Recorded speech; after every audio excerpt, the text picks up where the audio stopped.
Hannah Brooks was on her knees in the snow, scraping frost off a dead rabbit with her bare fingers when the sound of a rifle being cocked stopped her heart cold. She looked up. A stranger sat tall on a black horse staring down at her like she was something the winter had dragged in. "That's stealing," he said. Hannah didn't flinch. "Then shoot me," she answered, "because I ain't dying hungry for nobody's permission." The man lowered the rifle, and in that single breath, everything Hannah Brooks believed about her own worthlessness began quietly to die. If this story grips you, hit subscribe and stay with me all the way to the end, and drop a comment telling me what city you're watching from, so I can see just how far this story has traveled. Now let's begin. The rabbit was thin, half frozen, and it wasn't hers to take. Hannah knew that. She'd known it the second she'd spotted the trap wire snagged in old Miller's fence line half buried under 3 days of snow that hadn't stopped since Sunday. She knew it, and she took it anyway because the alternative was another night with nothing in her belly but well water and pride didn't keep a woman's hands from shaking. "That's stealing," the stranger said again, softer this time, like he was giving her a chance to argue different. Hannah rose to her feet. Slowly, rabbit clutched against her chest, snow melting cold down the collar of her coat. She looked at him proper now, a big man, broad through the shoulders, sitting that black horse like he'd been born to it, his hat pulled low against the wind. She didn't know his face. Caldwell Flats wasn't big, but it was big enough that a woman living alone on its edge could go a season without a new face crossing her path. "Then I reckon you'd best shoot me," she said, "on account of I ain't dying out here hungry just to keep your conscience clean." Something moved behind his eyes. Not anger. Something closer to surprise. He swung down off the horse boots, crunching hard into the snow, and Hannah's whole body went rigid, bracing the way she'd learned to brace since she was a girl. For the laugh, for the sneer, for the eyes that dropped from her face to the size of her, and back up again, with that particular cruelty that didn't need words to land. She'd felt it from the butcher, from the preacher's wife, from boys half her age who thought a fat woman living alone was an invitation for meanness. But this man didn't look at her that way. He looked at her hands. "You're frostbit," he said. "I'm fine." "Ma'am, your fingers are blue." "They've been bluer." He almost smiled at that. Almost. Then he reached into his saddlebag and pulled out a burlap sack, tossed it down at her feet without ceremony. It landed heavy. "There's flour in there, salt pork, some coffee." He nodded toward the rabbit still clutched to her chest. "Keep the rabbit, too. Wasn't mine to begin with. That trap belongs to Miller. And Miller owes me a debt he ain't paid so far as I'm concerned. That rabbit was mine to give away." Hannah stared at the sack like it might vanish if she blinked. "Why? Why what? Why are you doing this?" The man tipped his hat back, studying her the way a man studies a horse. He's deciding whether to buy, not for what she looked like. Hannah realized slow, but for something else. Something underneath. "Name's Jack Callahan," he said. "I run Iron Ridge other side of the ridge line. Lost my cook 3 weeks back to a fever that took half my bunkhouse with it. I got 22 men and no one who can put a decent meal in front of them, and half of them are eating raw beans out the tin because Cole Decker can't cook worth a damn and won't admit it." He paused. "Folks in town tell me you can cook." Hannah's chest tightened. She knew exactly what folks in town said about her, and she doubted "can cook" was the whole of it. She could imagine the rest: the fat widow, the one nobody wanted, the one who talks to herself out past the tree line because there's no one else left to talk to. "Folks in town say a lot of things," she said. "They said you make bread that'd make a man forget his own mother's cooking." Jack's voice was flat, matter of fact, no charm in it, no softness meant to win her over. "They also said, you're a fat woman living alone who scares off suitors, but I didn't ride 3 hours in a snowstorm to hear about your marriage prospects. I rode out here because my men are starving, and you're the only cook left in this county who hasn't already got work." Hannah felt her face go hot despite the cold. Nobody had ever said it to her straight like that before. Not cruel, not kind, just true, laid out plain like a hand of cards on a table. "I don't need your charity," she said. "Wasn't offering charity. I'm offering wages. $2 a week room and board, and you cook for my men till spring thaw." He looked at her steady. "That's a job, ma'am, not a favor." The wind cut sideways across the flats, and Hannah felt it bite through her coat, through the thin dress underneath, through 3 years of scraping by on nothing since her mother died, and left her this shack and this land, and not one soul who'd stayed to help her work it. She thought of the empty flour tin in her kitchen. She thought of the way Mrs. Hutchins had looked at her outside the church last Sunday, the way her mouth had curled like Hannah's presence was something distasteful she'd stepped in. She thought about pride, and how pride didn't fill a stomach, and how a woman could only eat so much of it before she died proud and empty in a house with ice on the inside of the windows. 20 ranch hands, she said. 22. You said you got no cook. That's right. And you're asking a fat woman nobody in town'll hire to come feed 22 men who probably won't want her there any more than the town does. Jack didn't blink. I'm asking the best cook in the county to come feed my men before one of them gets sick enough to die of it. What they want to think about you while they're eating your food is their own business, and if any man complains, he can find another ranch to work. Hannah looked at him a long moment. Snow was gathering on his shoulders on the brim of his hat, and he stood there patient, like he had all the time in the world for her to decide, like her answer mattered to him beyond the practical matter of a hot meal. I'll need my things, she said finally. Wagons coming behind me. Figured you'd say yes. That sure of yourself. That sure a starving woman knows a good offer when she hears one. He said it without malice, and somehow that made it land harder than an insult would have. He was right, and they both knew it, and there wasn't any use pretending otherwise. The wagon arrived within the hour, driven by a boy no older than 16, who didn't look at Hannah twice too cold and too tired to care much about anything besides getting back to shelter. She packed what little she owned, her mother's cast-iron pot, a Bible with a broken spine, 2 dresses and a tin box of recipes written in her mother's careful hand, and she didn't look back at the cabin as the wagon pulled away, because looking back had never once changed anything for her, and she wasn't fixing to start now. Iron Ridge Ranch rose up out of the storm like something out of a different life. A sprawl of buildings, corrals, smoke, rising thick from the bunkhouse chimney. The kind of place that spoke of money and permanence in a way Hannah's whole existence never had. She felt small looking at it. Smaller still when the wagon rolled to a stop in the yard and men started coming out of the bunkhouse to see what Jack Callahan had dragged home this time. She heard the first laugh before she'd even climbed down off the wagon. It came from a lean man leaning against the corral fence, arms crossed, hat cocked back on his head, watching her with an expression that made her stomach curl in on itself. He didn't bother lowering his voice. "Well, hell," he said to the man beside him loud enough to carry. "Boss went out for a cook and came back with a whole damn winter's supply of one." Laughter rippled through the yard. Hannah kept her spine straight, kept her chin level, climbed down off that wagon like the words hadn't landed anywhere near her, though they'd landed somewhere deep and old and familiar, a place that had been bruised so many times it barely registered as pain anymore. Jack's head snapped toward the lean man so fast his hat nearly came off. "Decker. Just an observation, boss. Keep your observations to yourself, or you can make your own damn supper from here on." Jack's voice had gone hard as flint, and something in it made the yard go quiet fast. "This is Miss Hannah Brooks. She's the new cook. Any man who's got a problem with that can draw his pay and ride out tonight." Nobody moved. Nobody said a word. Cole Decker's jaw worked, but he didn't argue, not out loud. Though the look he gave Hannah before he turned away said plenty. A slow once-over head to boots. The kind of look that stripped a person down to nothing but their size and made judgment out of it.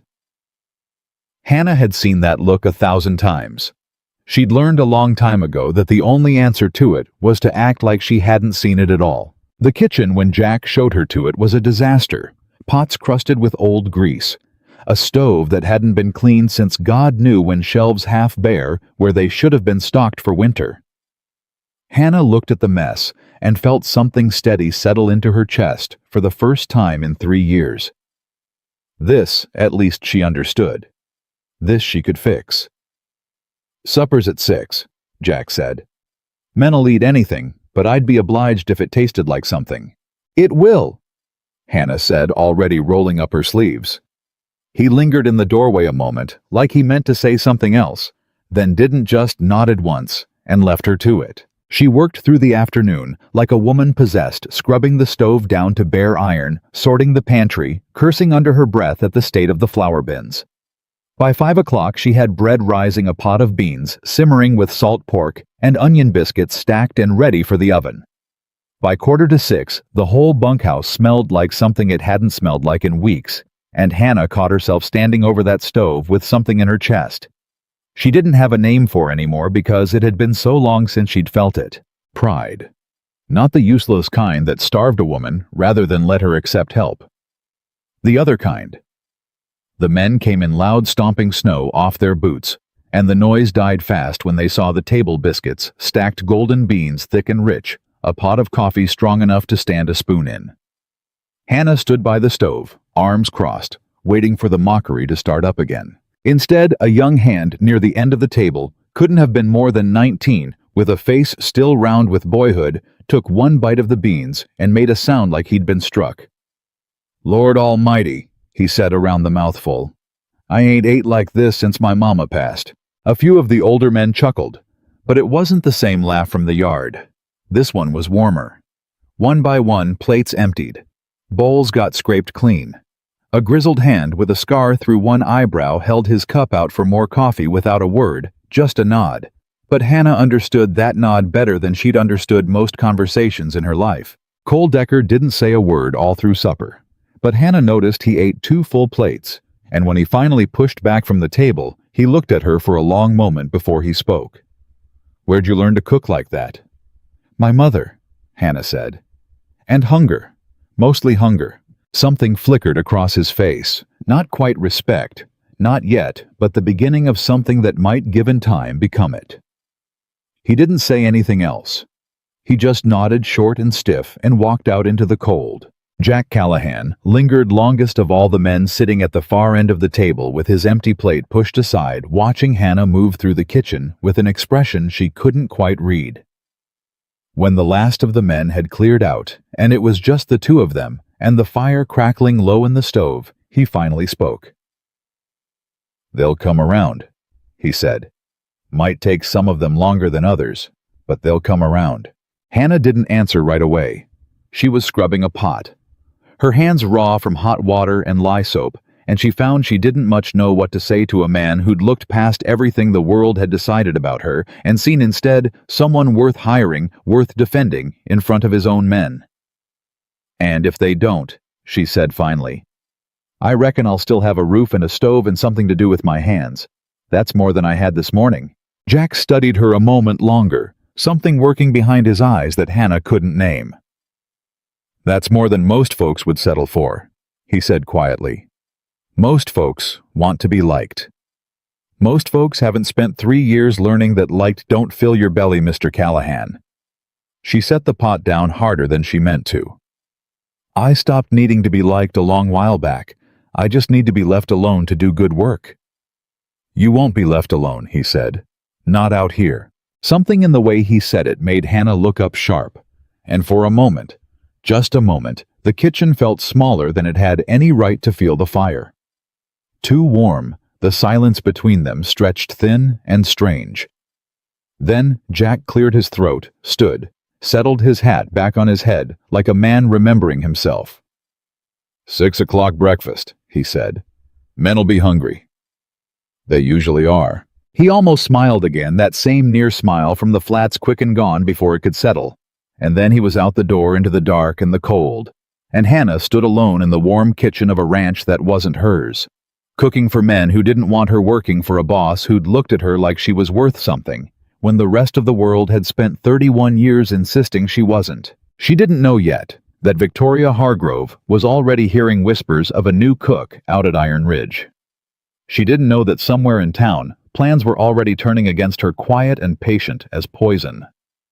All Hannah Brooks knew, standing in that kitchen with flour still dusted white across her apron, was that for the first time in longer than she could remember, she had gone to sleep with a full stomach and woken with a reason to rise before the sun, and that she thought banking the fire low for the night was more than enough to start with. Morning came hard and gray, and Hannah was up before the rooster flower on her hands before the first ranch hand had even pulled his boots on. She'd learned long ago that the only way to survive a place that didn't want her was to make herself impossible to ignore, and so she worked the way she always worked, fast, precise, unforgiving of her own mistakes, because mistakes gave people reasons, and Hannah had spent her whole life trying not to give anyone a reason. By the time the first men shuffled into the mess hall, biscuits were already stacked warm under a cloth, eggs sizzling in bacon grease, coffee thick and black in the pot. The young hand from the night before Sam, she'd learned his name was Sam, took one look at the spread and grinned like Christmas had come early. "Ma'am, if you keep feeding us like this, I might just propose." A ripple of laughter went through the room, easy laughter this time, not the kind meant to cut. Hannah allowed herself a small, tight smile as she set down another plate. "Save your proposals for a woman who wants one, Sam. I've got biscuits that need watching." More laughter. Even a couple of the older hands cracked something close to a grin, but not everyone in that room was laughing with her. Cole Decker sat at the far end of the table, arms crossed, watching Hannah with the same flat assessing stare he'd given her in the yard. He hadn't touched his plate. "Something wrong with the food, Decker?" Hannah asked, not backing down, because backing down had never once worked in her favor. "Didn't say that?" "You didn't have to. You've been staring at that plate like it insulted your mother." A few of the men chuckled and Cole's jaw tightened. He picked up his fork, finally ate in silence, but Hannah could feel the weight of his eyes on her, the whole meal sizing her up, deciding something. She didn't know yet what conclusion he'd come to.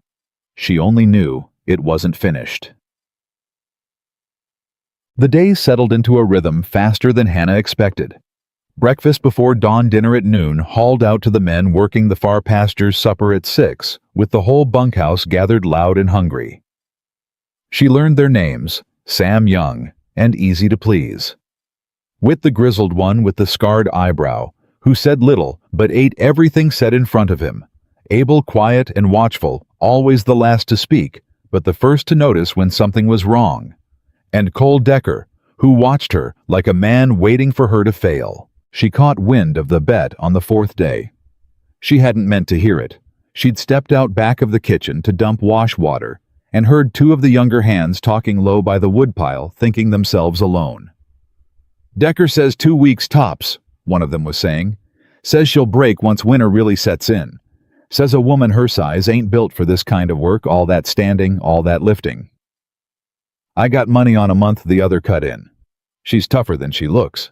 Hannah stood frozen behind the kitchen wall, the wash water forgotten in her hands, cold seeping through her thin dress sleeves. She should have felt rage. Instead, what rose in her chest was something colder and more familiar. The old, tired certainty that no matter what she did, no matter how good the bread rose or how clean she kept that kitchen, some part of this ranch had already decided who she was before she'd said a single word to prove otherwise. She dumped the water. She walked back inside. And she did not let a single crack show on her face when she passed Cole Decker in the hall an hour later. But that night, alone in the small room off the kitchen that had become hers, she sat on the edge of the narrow bed and let herself cry, quiet, controlled the kind of crying she'd perfected over years of not wanting anyone to hear. 2 weeks. A month. They were placing bets on her collapse like she was a horse they expected to go lame. She thought about her mother, who used to say that a woman's worth wasn't measured in what other people bet against her. But Hannah had buried her mother 3 winters back, and dead women's wisdom didn't warm a body much on a night like this one. She thought about leaving.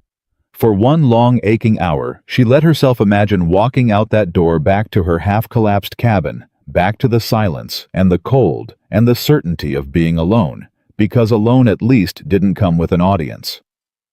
Then she thought about the empty flour tin she'd have gone back to. She thought about Sam's face when he'd tasted her eggs. She thought about the $2 a week real money, the first real money she'd earned in 3 years. She wiped her face and she went to sleep.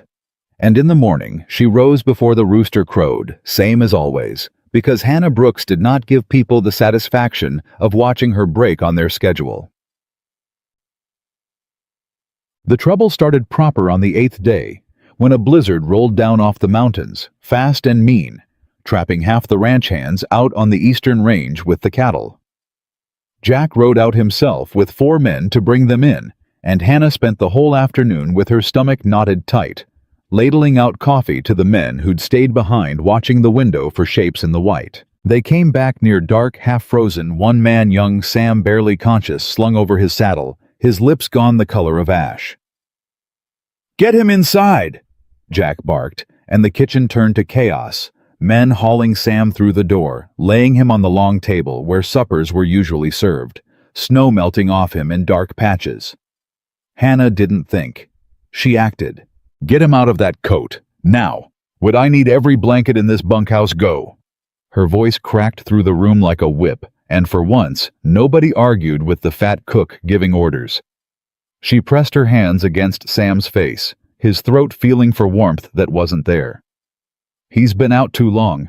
Get the stove roaring, get water heating, not boiling, just warm." "You know medicine?"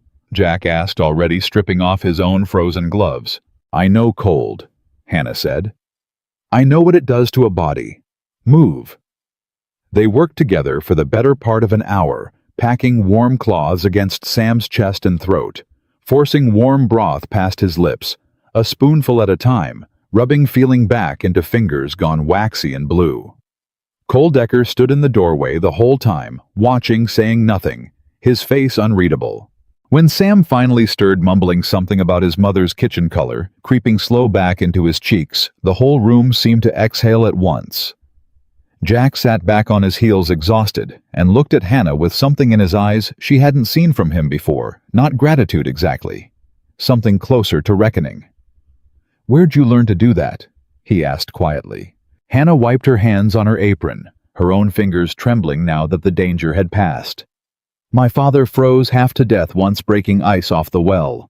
My mother kept him alive with nothing but broth and blankets and stubbornness. I watched. I remembered. You saved his life. I did what anybody would have done." "No," Jack said, and something in his voice made her look up sharp. "You did what somebody who spent her whole life taking care of people who don't thank her for it would have done. There's a difference."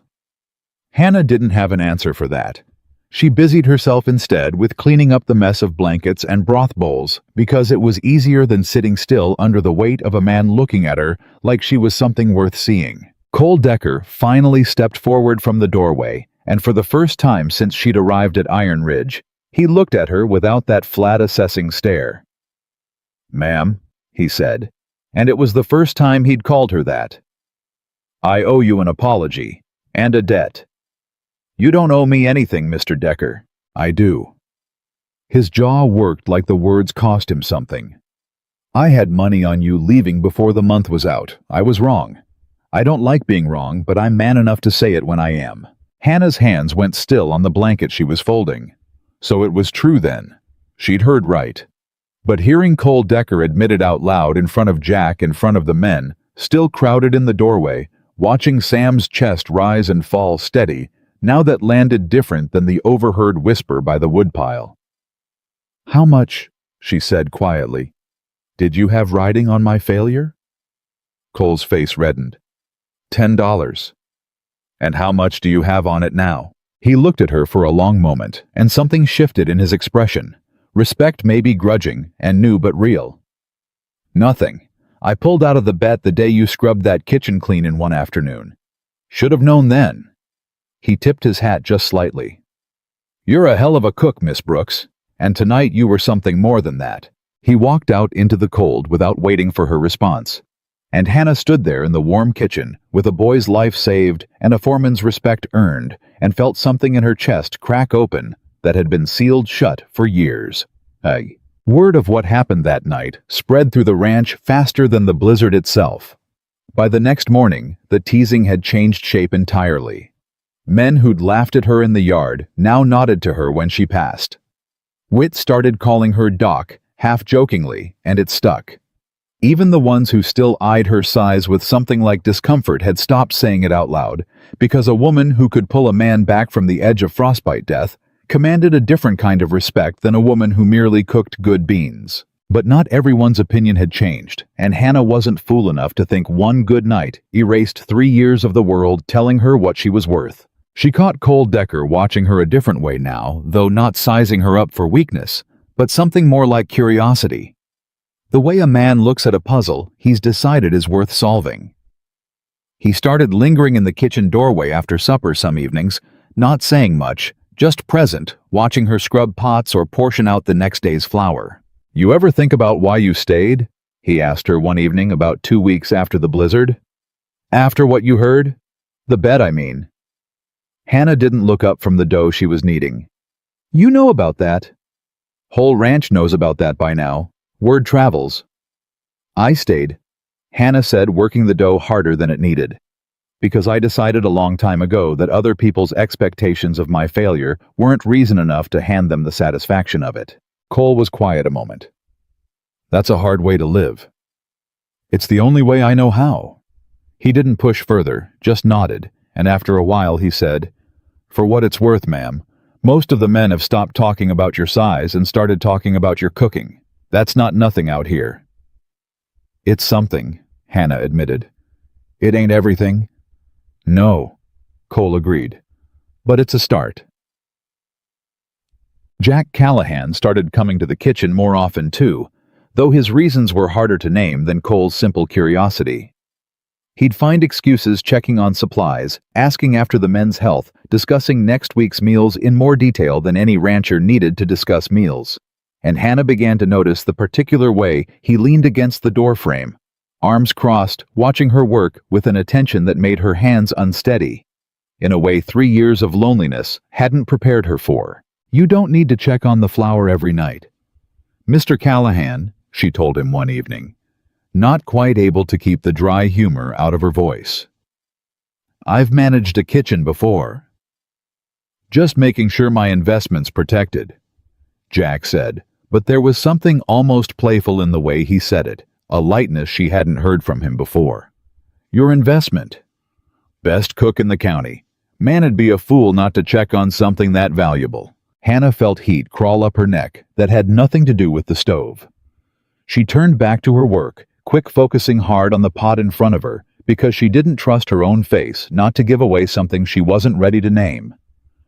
"You flatter easy, Mr. Callahan." "I don't flatter at all, Miss Brooks. Ask any man on this ranch. I say what's true and nothing else." He pushed off the doorframe, moved further into the kitchen than he usually did, close enough that Hannah could smell wood smoke and cold air clinging to his coat. "Truth is, this ranch runs different since you got here. Men work harder because they're not hungry all the time. Morale's better. Sam's alive because you knew what to do when the rest of us were standing there useless." He paused. "That's not flattery. That's just what's true." Hannah's throat had gone tight. She wasn't used to this, a man looking at her and seeing usefulness instead of a burden, seeing strength instead of a body to be mocked. It sat strange in her chest, foreign and warm, and she didn't quite know what to do with it. "You should go," she said softer than she meant to. "Men'll start talking you spending so much time in my kitchen." "Let them talk," Jack said. Wouldn't be the first time men on this ranch talked about something true. He left before she could answer, and Hannah stood alone in the kitchen a long while after her heart doing something complicated and unfamiliar. Something she hadn't let it do in longer than she cared to count. The next twist came 3 weeks into her time at Iron Ridge, and it came from a direction Hannah hadn't expected at all. A rider came through the gates late one afternoon, a woman this time dressed finer than anything Caldwell Flats or its surrounding ranches usually saw. Deep green riding habit. Dark hair, pinned perfect, despite the ride sitting her horse like she'd been born, knowing the whole world owed her deference.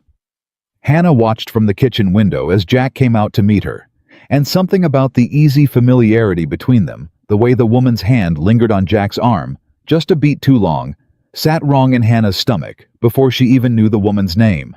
"That's Victoria Hargrove," Whit said later, setting down a crate of supplies with a grunt when Hannah asked.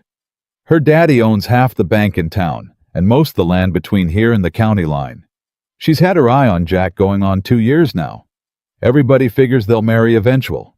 Good match, folks say. Land joining land. Something in Hannah's chest went cold and small at that. Though she told herself firmly it was none of her business that a fat cook from a half-collapsed cabin had no business feeling anything at all about who a man like Jack Callahan chose to marry. She kept to the kitchen that evening, sending supper out with wit, rather than serving it herself. And if Jack noticed her absence from the mess hall, he didn't come looking to ask why.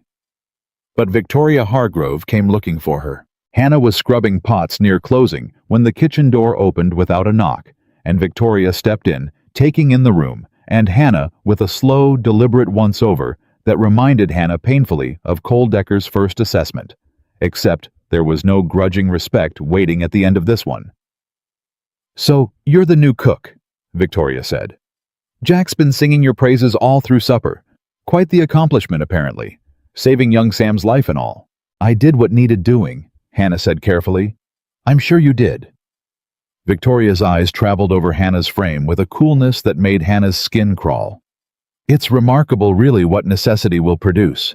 Jack's always had a soft spot for strays. Dogs mostly. Though I suppose you're the first stray he's brought home that walks on 2 legs. The insult landed exactly as intended, precise and quiet enough to deny if challenged. Hannah kept her hand steady on the pot she was scrubbing, refusing to give this woman the satisfaction of a reaction. "Was there something you needed, Miss Hargrove?" "Just satisfying my curiosity." Victoria's smile was thin, cold, practiced. "Jack and I have an understanding, you see. Have for some time. I simply wanted to see for myself what sort of woman had my future husband so distracted lately." Her eyes swept the kitchen once more, lingering on the pot in Hannah's hands, the flour dusting her apron, the whole plain, honest reality of Hannah's existence. "I can see there's nothing here to concern myself with. Do carry on." She left as abruptly as she'd arrived, and Hannah stood alone in the kitchen, with her hands shaking now for reasons that had nothing to do with cold and everything to do with a wound she'd thought had scarred over years ago being reopened fresh and raw. Stray. That sort of woman. Nothing here to concern myself with. She heard the words echo in her own mother's voice suddenly, from years back from town. Gossip Hannah had overheard as a girl about her own mother's struggles after her father died. That same particular cruelty, dressed up in fine clothes and finer manners, the kind that didn't need to shout, because it had never once doubted its own right to judge.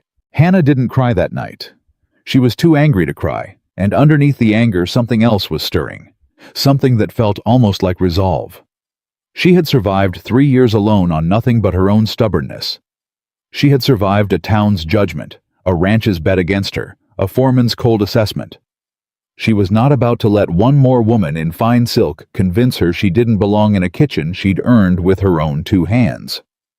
Jack found her the next morning before the men were even awake, standing over the stove with dark circles under her eyes from a sleepless night. "Victoria told me she spoke with you last night," he said without preamble. Hannah didn't look up from the pan of eggs she was stirring. "Did she?" "She didn't say what about." Jack's voice carried something careful in it. Something that told Hannah he suspected more than Victoria had admitted. "You've been different since. Quieter." "I'm always quiet in the mornings, Mr. Callahan." "Hannah." It was the first time he'd used her given name, and it stopped her hands cold over the stove. "Whatever she said to you, it doesn't matter what she said." Hannah finally looked up, and she made sure her voice came out steady, because she'd be damned if she let this man see her rattled by another woman's cruelty, not after everything else she'd survived without breaking. "I've heard worse from better people, Mr. Callahan. I'm not made of glass." "I never said you were." Something in his jaw tightened. "But you deserve to know Victoria, and I don't have any understanding. Whatever she told you, that's her wanting something that isn't there and never has been." Hannah's heart did something complicated at that something she immediately tried to smother down. "That's not my business either way." "Maybe not," Jack said. "But I wanted you to hear it plain from me and not have to wonder." He left before Hannah could figure out how to respond to that, and she stood over her eggs with her chest tight and her mind racing because it was becoming harder by the day to pretend the way this man looked at her didn't mean something she was scared to name.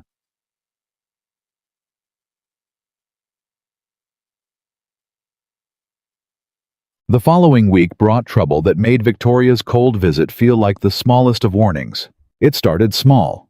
A supply wagon that should have arrived from town never showed, leaving the ranch short on salt and coffee. Then a second wagon carrying grain for the horses turned up 2 days late, with half its load spoiled by water damage that didn't match the dry weather they'd been having. Jack rode into town himself to sort it out, and came back grim-faced, saying little though Hannah caught him and Cole Decker in low, urgent conversation by the barn that evening, their voices dropping whenever anyone came near. "Something's wrong," Hannah said to Whit over the wash bin that night. "I can feel it." "Boss thinks somebody in town's been leaning on the suppliers," Whit admitted, keeping his voice low. "Telling them not to sell to Iron Ridge or making it not worth their trouble. Ain't proved nothing yet. But there's only one family in this county with enough money and meanness to pull off something like that." Hannah didn't need him to say the name.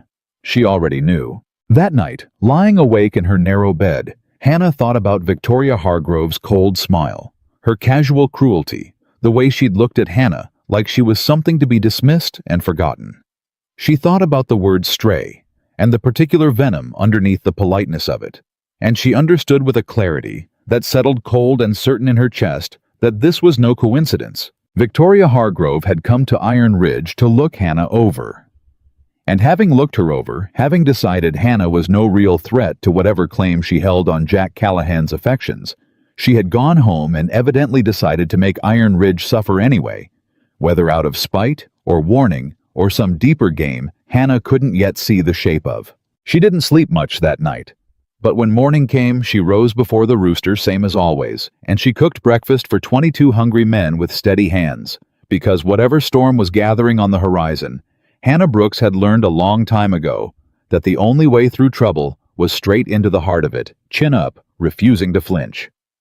The supply troubles worsened through the following days. A shipment of winter boots for the men vanished entirely, the freight company claiming no record of the order ever being placed, though Jack had the receipt in his own hand. The bank in town. Victoria's father's bank suddenly found reason to delay processing Iron Ridge's regular account withdrawals, citing paperwork errors that had never once been a problem in the 3 years Jack had banked there. Hannah watched Jack grow tighter and more exhausted by the day, the weight of the ranch's survival settling visibly onto his shoulders, and she found herself doing what she'd always done best in the face of trouble. She couldn't fix directly, she cooked. She stretched what supplies they had further than should have been possible, turning thin soup into something hearty with careful seasoning, and patience teaching Whit how to preserve what meat they had, so nothing went to waste rationing without ever once letting the men go hungry enough to notice the rationing at all. "You're keeping this place fed on nothing," Cole told her one evening, watching her portion out the last of the flour with the precision of a woman who'd spent years learning to make scarcity look like plenty. "I don't know how you're doing it." "Practice," Hannah said simply. "I spent 3 years learning how to survive on nothing, Mr. Decker. Turns out that education's good for something after all." Cole studied her a long moment, something thoughtful in his expression. "Ma'am, I want to say something, and I want you to hear it plain, the way I mean it." Hannah paused, wary. "Go on." "When you first came here, I bet against you. Told everyone who'd listen you wouldn't last 2 weeks, that a woman your size wasn't built for this kind of hard living."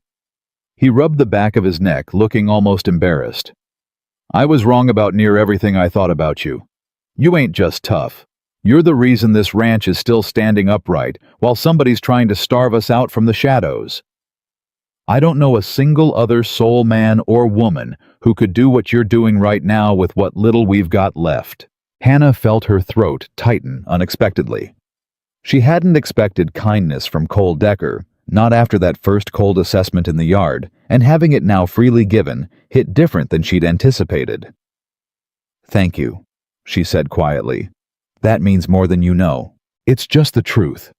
Cole said, echoing Jack's words from weeks before, and Hannah wondered not for the first time whether Iron Ridge had a way of teaching its men to speak plain truths that the rest of the world seemed too cowardly to say out loud. The real blow came 10 days later in the dead of night, when Hannah woke to shouting and the smell of smoke thick enough to choke on.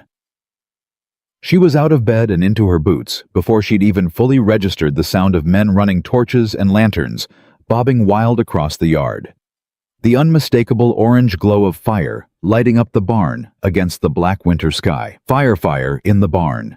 Hannah ran toward the chaos without thinking, grabbing every bucket she could find on her way, and the yard was already a frenzy of men hauling water from the well. The horses inside the barn screaming in terror, the flames climbing fast up the old dry wood. Jack was at the center of it, shirtless and soot-streaked, hauling a terrified mare out through the smoke-choked doorway, his arm wrapped tight around her neck to guide her blind through the panic. Cole was right behind him, dragging a second horse clear, coughing hard from the smoke he'd swallowed. "The hay store's going to catch," someone shouted. We lose that, we lose the whole winter feed." Hannah didn't think. She grabbed the nearest bucket, filled it at the trough, and threw herself into the chain of men, passing water hand to hand toward the flames, her arms burning with effort. Within minutes, her lungs raw from smoke, but she didn't stop, because stopping meant Iron Ridge losing everything it had left to survive the winter on. They fought that fire for the better part of 2 hours, and when it was finally beaten back, smoldering and defeated. Half the barn stood scorched and ruined, but the main hay store had survived, and every horse had made it out alive. Jack collapsed against the corral fence, exhausted, his face black with soot, and Hannah found herself moving to him without thinking. Checking his arms for burns, her hands moving over him with the same fierce practical care she'd shown Sam the night of the blizzard. "You're burned," she said, finding an angry red mark along his forearm. "I'm fine." "You're not fine. You're stubborn. There's a difference."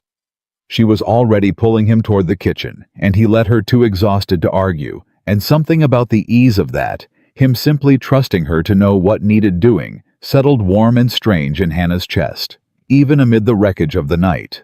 She tended his burn in the kitchen with cool water and clean cloth, her hand steady despite her own exhaustion, and Jack watched her work in silence for a long while before he finally spoke. "That fire wasn't an accident," he said quietly. "Whit found lamp oil near the back wall. Somebody said it." Hannah's hand stilled. "Victoria, I can't prove it, not yet." Jack's jaw was tight with fury, he was visibly working to control. "But I know it in my gut. She's punishing me for turning her down, and she's using this ranch, these men, this land my father built to do it. Then we fight back," Hannah said, surprising herself with the fierceness in her own voice. "We don't let her win, Jack. We rebuild that barn, we protect what's left, and we make sure every single man on this ranch knows to watch for trouble, because if she's willing to burn a barn, she's willing to do worse." Jack looked up at her, something in his exhausted, soot-streaked face shifting into an expression Hannah hadn't seen from him before, something raw and unguarded, and entirely too warm for the careful walls Hannah had built around her own heart over 3 long years of loneliness. "You didn't have to fight that fire tonight," he said. "This isn't your land, isn't your battle. It's my kitchen," Hannah said simply. "It's my home now, same as it's yours. I don't run from what's mine, Mr. Callahan. Not from fire, not from gossip, and not from whatever that woman's got planned next." Jack reached up, slow, careful, like he was giving her every chance to pull away, and brushed a streak of soot from her cheek with his thumb. His hand lingered there a moment longer than the gesture required, and Hannah's whole body went still, her heart hammering loud enough she was certain he could hear it in the quiet kitchen. "Hannah," he said low. "Don't," she whispered, though she didn't pull away. "Don't say something you don't mean, Jack Callahan. I've had enough of this world's cruelty. I don't think I could survive its false kindness too." "I've never once said something I didn't mean to you," Jack said. "Not from the first day I found you on your knees in the snow. I don't intend to start now." For a moment, the whole ruined, exhausted world outside that kitchen door seemed to fall away entirely, and Hannah let herself just for a breath. believe that maybe, despite everything the world had told her about her own worth, she had found somewhere and someone worth staying for. Then a shout went up outside, sharp and urgent, and whatever moment had been building between them shattered instantly as Cole Decker burst through the kitchen door, his face grim. "Boss, you need to see this," he said. "The well. Somebody's poisoned the well." Jack was on his feet in an instant, all the softness gone from his face, replaced by the same hard, protective fury Hannah had seen the night he'd defended her against Decker's mockery in the yard. "Show me," he said, and the whole terrible night began again. Fresh trouble stacking on top of exhausted trouble, and Hannah followed close behind them into the dark, because whatever was coming for Iron Ridge, whatever cruelty Victoria Hargrove intended to unleash next. Hannah Brooks had already decided she wasn't going anywhere. She'd found something here worth fighting for. And for the first time in longer than she could remember, she intended to fight. The well stood black against the frost-heavy dark, and even from 20 feet off, Hannah could smell it, something foul and rotten, riding under the clean bite of winter air. Wrong in a way that turned her stomach before she'd even seen the cause. Cole held his lantern high over the stone lip, and Jack leaned in, jaw hard as granite, staring down into water, gone cloudy and thick with something that shouldn't have been there. "Dead animals," Cole said, voice flat with disgust. "2 of them, maybe 3. Somebody dropped them in sometime after midnight, best I can figure, while we were all fighting that fire." "While we were distracted," Jack said, and the words came out low, almost a growl. "That's the point of it, isn't it? Burn the barn, pull every hand in the place toward the flames, and while we're all looking one direction, they poison what we need to live on." Hannah finished for him, her arms wrapped tight around herself against a cold that had nothing to do with the weather. "That's not spite anymore, Jack. That's a plan. Somebody thought this through." Jack straightened, and in the lantern light, his face looked carved from the same stone as the well itself. All the exhaustion of the night hardening into something colder and more dangerous. "We can't drink from this well till it's cleared. Can't water the horses from it either. That leaves us hauling from the creek half a mile out in the dead of winter for every drop this ranch needs." "For how long?" Whit had come up behind them, breath fogging hard in the cold, his face grim. "Till we can drain it, scrub it, and let it refill clean. Weeks, maybe." Jack scrubbed a hand down his face. "Weeks we don't have the men to spare for hauling water twice a day on top of everything else." Hannah felt something settle into place inside her chest, cold and clear and certain. This was no longer a matter of gossip, of cruel words spoken behind polished manners. This was a woman trying to starve an entire ranch of families and workers into the ground out of spite, and Hannah had seen enough of that particular breed of cruelty in her own life to recognize when it had teeth. "Then we hail from the creek," she said. "All of us. Every hand who can carry a bucket carries one twice a day until this well runs clean again. I'll ration what we've got stored so nothing's wasted. We're not going to let one woman's meanness put a single man on this ranch in a grave." Jack looked at her for a long moment, something in his exhausted face shifting into an expression that made Hannah's chest go tight and strange. "You keep talking like this ranch is yours to defend." "Maybe it is," Hannah said, meeting his eyes steady, despite the ache in her own bones from the night's work. "Nobody handed me a deed, Mr. Callahan, but I've bled and burned and near froze for this place, same as any man wearing your brand. That earns a woman something, even if it isn't written on paper." Something passed between them then, quick and fierce, and Cole cleared his throat loud enough to break it, glancing between the two of them with an expression that told Hannah he'd noticed plenty these past weeks and kept his opinions carefully to himself. "Well's not going to clean itself standing here talking," Cole said. "I'll get the men organized for creek runs come first light. For now, everybody ought to get what sleep they can. Tomorrow's going to be a long one." Sleep didn't come easy for Hannah that night. She lay in her narrow bed listening to the wind rattle the shutters, her mind circling back again and again, to the moment in the kitchen when Jack's thumb had brushed soot from her cheek, to the words he'd said, "I've never once said something I didn't mean to you," and the terrifying, wonderful way her whole body had gone still and warm under his touch. She'd spent 3 years teaching herself not to want things she couldn't have, a husband, a family, a place where she belonged simply because of who she was, not despite it. She'd built walls around that wanting so thick and so careful that she'd nearly convinced herself the wanting had died altogether. But it hadn't died. It had only been waiting apparently for a man who looked at her like she was worth looking at. She was still turning it over in her mind, unable to settle, when a sharp knock came at her door well before dawn. "Miss Brooks." It was Abel's voice, tight with urgency. "Miss Brooks, you awake? We need you." Hannah was up and dressed in under a minute out into the pre-dawn dark, where a small knot of men had gathered near the bunkhouse lanterns, bobbing voices low and worried. At the center of it, Whit knelt in the snow holding something small and impossibly still against his chest. "Found him on the north fence line." Whit said, his weathered face drawn tight with fear. "Boy must have wandered off from somewhere, got caught out in the storm 2 nights back. He's alive barely, but he's cold as death itself, and I don't know what to do for him beyond what I already tried." Hannah was at his side in an instant, pulling back the blanket wrapped around the child. A boy no more than 6 or 7.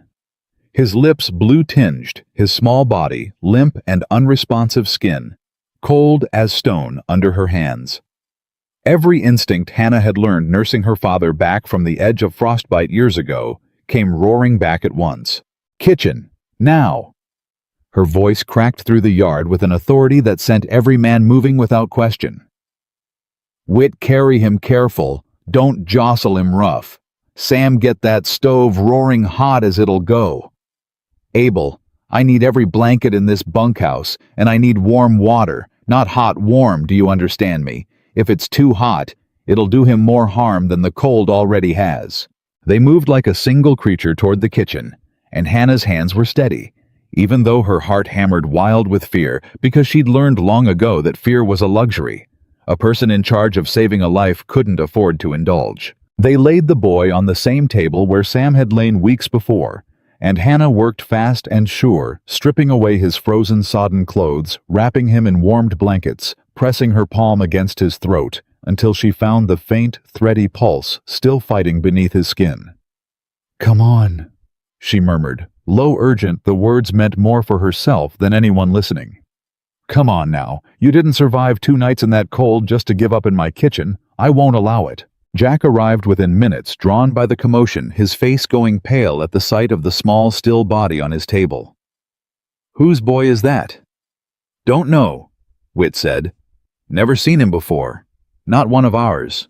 "He's somebody's," Hannah said fiercely, not looking up from her work, forcing warm broth past the boy's cracked lips, a careful drop at a time. "And whoever that somebody is, they're likely out of their mind with fear right now, so somebody needs to ride and find out where he belongs the second he's stable enough that I'm not afraid to leave his side." The boy's eyes fluttered weak and unfocused, and a small broken sound escaped his throat. Not quite words, but close enough to make every person in that kitchen go still with hope. "That's it," Hannah said softer now, her hand smoothing back his frost-damp hair with a gentleness that made Jack's chest ache to watch. "That's it, sweetheart. You come on back now. Nobody's going to hurt you here. You're safe." It took the better part of 2 hours before the boy's color returned enough for Hannah to breathe easy, before his small hand curled weak but certain around her finger and held on like he understood, even half-conscious, that this was the one steady thing in a world that had nearly killed him. "His name's Tommy," the boy finally managed, voice cracked and small. "My pa's got a claim other side of the ridge. We got separated when the storm came. I've been looking for him 2 days. Jack's face went grim at that. "Ridge claimed that'd be Ezra Whitfield's land. Man's been fighting the bank over his deed for months now. Hasn't been into town in longer than that, far as I know." "You think something's happened to him?" Hannah said, understanding dawning cold in her chest. "I think," Jack said carefully, "that a man doesn't let his boy wander 2 days lost in a blizzard unless something's gone very wrong at home." He organized a search party within the hour, riding out himself, despite the bone-deep exhaustion of the past 2 days, because that was the kind of man Jack Callahan was, the kind who didn't rest while a child's father might be lying somewhere hurt or worse. Hannah stayed behind with Tommy, feeding him broth and bread in small, careful portions, letting him sleep curled against her side near the warm stove, when his strength gave out again, and something in her chest ached with a tenderness she hadn't let herself feel in longer than she could remember. She'd wanted children once back, before the world had convinced her that particular dream wasn't meant for a woman like her. Holding this small, fragile life against her side, feeling his breathing steady and even, she let herself remember just for a moment how much she'd once wanted exactly this. Jack returned near dusk, his face grim in a way that made Hannah's stomach drop before he'd said a single word. "Ezra's alive," he said quietly, taking Hannah aside while Tommy slept. "Barely. Found him half buried under a collapsed section of his own barn roof. The storm brought it down on him 2 nights back, same storm that separated him from the boy. He's got a broken leg bad enough the doctor's none too confident it'll heal right, and he's been laying in that cold with no fire and no food since it happened." "Dear God," Hannah breathed. "There's more." Jack's jaw tightened. The barn roof didn't collapse from snow weight. Doc Hendricks looked at the beams before we hauled Ezra out. Somebody'd cut through the main support, made it look like storm damage, but it wasn't storm damage. Somebody wanted that roof to come down. Hannah felt the blood drain from her face. "Victoria, Ezra's been the last holdout against selling his claim to the bank. 6 months of pressure and he wouldn't budge. Now suddenly his barn collapses in a convenient storm, nearly kills him, and leaves his boy lost and freezing in the same storm that provided perfect cover." Jack's voice had gone hard and flat with fury he was visibly straining to control. "This isn't a jealous woman playing games anymore, Hannah. This is something a great deal darker than that." The days that followed brought Iron Ridge into a state Hannah could only describe as siege. Every hand on the ranch worked double duty, hauling water from the creek before dawn, tending the men, and stock keeping watch through the night for further sabotage. Ezra Whitfield recovered slow and painful in the ranch's spare room, his leg splinted and healing crooked despite the doctor's best efforts, while Tommy stuck close to Hannah's kitchen like she'd become a second mother to him in the space of a single terrifying night. And Hannah found she didn't have the heart to discourage it, not when the boy's laughter, returning slowly day by day, had become one of the few bright things in an increasingly dark season. But the sabotage didn't stop. A second supply wagon vanished entirely. Driver and all found 3 days later, abandoned 20 miles off its route, with the cargo stripped clean. 2 of Jack's best hands were set upon on the road into town, beaten badly enough that one couldn't work for a week, the attackers gone before anyone could identify them. The bank continued stonewalling every withdrawal Jack attempted, citing paperwork that somehow never seemed to satisfy whatever clerk happened to be working that particular day. "She's trying to bankrupt me," Jack said one night, sitting at the kitchen table long after the other men had gone to bed, his ledger book spread out before him, ink-stained fingers rubbing tired eyes. "Every angle. Supplies, wages, the men's safety. She's not just trying to win me back, Hannah. She's trying to break this ranch entirely." Hannah set a cup of coffee down in front of him, settling into the chair across from his own, because these late-night conversations had become their own quiet ritual. Over the past weeks, a small pocket of peace carved out of an increasingly desperate season. "Why?" Hannah asked. "What could she possibly gain from ruining you, if her aim was ever really to marry you?" Jack was quiet a long moment, staring down into his coffee, like the answer might be written in the steam rising off it. "My father and her father used to be partners," he said finally. "Years back, before I was old enough to remember much of it. Something went wrong between them. A deal soured, money changed hands unfairly depending on whose account you believe. My father ended up with this land free and clear. Her father ended up with considerably less than he felt he deserved." He looked up at Hannah, something bitter and tired in his expression. "I think Victoria's spent her whole life believing Iron Ridge should have been her family's by rights. Marrying me was always going to be the polite way of taking it back. Now that I've made it plain, I've no interest in that arrangement. She's decided to take it the other way," Hannah finished, "whether you marry her or not. Seems that way?" Hannah reached across the table without quite deciding to, and laid her hand over his where it rested against the ledger book, his skin warm and rough under her palm. "You're not facing this alone, Jack. Whatever she throws next, you've got a whole ranch full of people who'd rather burn to the ground defending this place than watch her take it." Jack turned his hand beneath hers, threading their fingers together with a gentleness that made Hannah's breath catch. "I know I'm not facing it alone," he said quietly, looking at her with an intensity that made the whole kitchen feel too small, too warm, too charged with something Hannah had spent 3 years convincing herself she'd never feel again. "I haven't faced anything alone since the day I found you kneeling in that snow with a stolen rabbit, and more nerve than sense. I had plenty of sense," Hannah said, though her voice had gone unsteady. "Just no other choice." "Maybe not then." Jack's thumb traced slow, absent circles over the back of her hand, and Hannah felt the touch everywhere, warm and terrifying and wonderful all at once. "But you've got choices now, Hannah, and I find myself hoping more than I've got any right to hope that you'll choose to stay a good long while past spring thaw." The words hung between them, fragile and enormous, and Hannah's heart pounded so loud she was certain he must hear it in the quiet kitchen. She wanted desperately to lean into this, into him, into the warmth of his hand around hers, into the impossible, terrifying possibility that a man like Jack Callahan might want a woman like her, not despite everything the world had decided about her, but simply because of who she actually was, underneath all that judgment. But 3 years of hard-won caution held her back even now. "Jack," she said softly, "I need you to be certain. I've been the town joke too long to survive being somebody's mistake." "You are not a mistake," Jack said, fierce and immediate, his hand tightening around hers. "You are the finest thing that's happened to this ranch, and to me in longer than I care to admit. I am dead certain Hannah Brooks and I intend to prove that to you every single day for as long as you'll let me." Before Hannah could find words to answer, that a sharp knock rattled the kitchen door, and Cole Decker burst in breathless, his face white with alarm.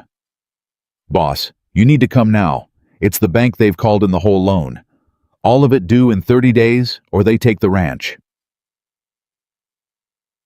The next morning, Jack rode into town at first light, with Cole at his side, and Hannah spent the day in an agony of worry, her hands moving through familiar kitchen tasks while her mind raced through every possible outcome. 30 days. 30 days to produce money. Jack didn't have on hand, not with supply costs doubled by sabotage, not with wages still owed, not with a barn half-burned and a well still unfit to drink from. Sam found her staring blankly at a pot of stew that had nearly scorched from neglect and gently took the spoon from her hand. "He'll fix it, Miss Brooks," Sam said with the easy confidence of a young man who'd never once seen Jack Callahan fail at anything. "Boss always fixes it." "This is different, Sam." Hannah wiped her hands on her apron, trying to steady the tremor she couldn't quite banish. "This isn't a fence needing mending or a fever needing broth. This is a woman with a bank behind her trying to take this whole ranch out from under him legal as you please, and there's no amount of hard work that fixes a corrupt paper trail." She didn't say the rest of what frightened her, that if Iron Ridge fell, she'd lose more than a job. She'd lose the first place in 3 years that had felt like it might someday become home. She'd lose Tommy's small hand, curled, trusting in hers. She'd lose Cole Decker's grudging respect, Whit's gruff affection, Sam's easy warmth. She'd lose Jack. Jack returned near dark, his face grim. Cole silent and troubled beside him. "It's worse than I thought," Jack said, gathering the senior hands in the kitchen once everyone else had gone to bed, Hannah included in the circle, without question, now her place among them, settled beyond debate. "The bank's calling the loan under a technicality, some clause about maintaining minimum livestock numbers, that I never once violated, except now there's paperwork claiming otherwise filed and dated weeks before the fire and the poisoned well, like somebody planned this whole campaign from the very start." "Can you fight it?" Cole asked. "Take it to a judge." "I intend to." Jack's jaw was set hard. "Circuit judge comes through in 3 weeks. If I can prove the paperwork's fraudulent, prove Victoria and her father engineered this whole thing deliberately, I've got a chance at getting the loan call thrown out entirely." He looked around the circle of tired, worried faces. But I need evidence. Real evidence, not just our word against theirs. And I don't rightly know where to find it. I might, Hannah said quietly, and every head turned toward her. What do you mean? Jack asked. Hannah's mind had been working the problem all evening, circling back to something Whit had mentioned in passing weeks ago, something she'd filed away without much thought at the time. Whit, you said your cousin works as a clerk at the bank, the one who mentioned the withdrawal delays. Whit's eyes widened with understanding. Danny. Yeah, he's been grumbling about it for weeks, says the paperwork on Iron Ridge's account has been handled different than every other rancher's special orders coming down from Hargrove himself. If your cousin's seen something wrong, seen dates that don't match, seen orders coming from a place they shouldn't be coming from, that's the kind of evidence a judge would want to hear. Hannah said, her voice growing steadier as the plan took shape in her mind. But he'll need convincing that speaking up is worth the risk to his own position at that bank. I'll talk to him, Whit said immediately. Man's family. He'll listen. There's something else, Jack said slowly, looking at Hannah with an expression she couldn't quite read. Ezra Whitfield's barn. Doc Hendricks already confirmed the support beam was cut, not storm damage. If we can prove the same tools, the same method connects to whoever set our own barn fire, then you've got a pattern, Hannah finished. Not one isolated incident a clever lawyer could explain away, but a deliberate campaign of sabotage stretching across multiple properties, all pointing back toward the same source. Jack looked at her with something like awe in his tired eyes. You should have been a lawyer, Hannah Brooks. I should have been a lot of things, Hannah said, a small tired smile tugging at her mouth, despite the exhaustion of the day. Instead, I'm a cook who spent 3 years learning how to survive on nothing but stubbornness and careful planning.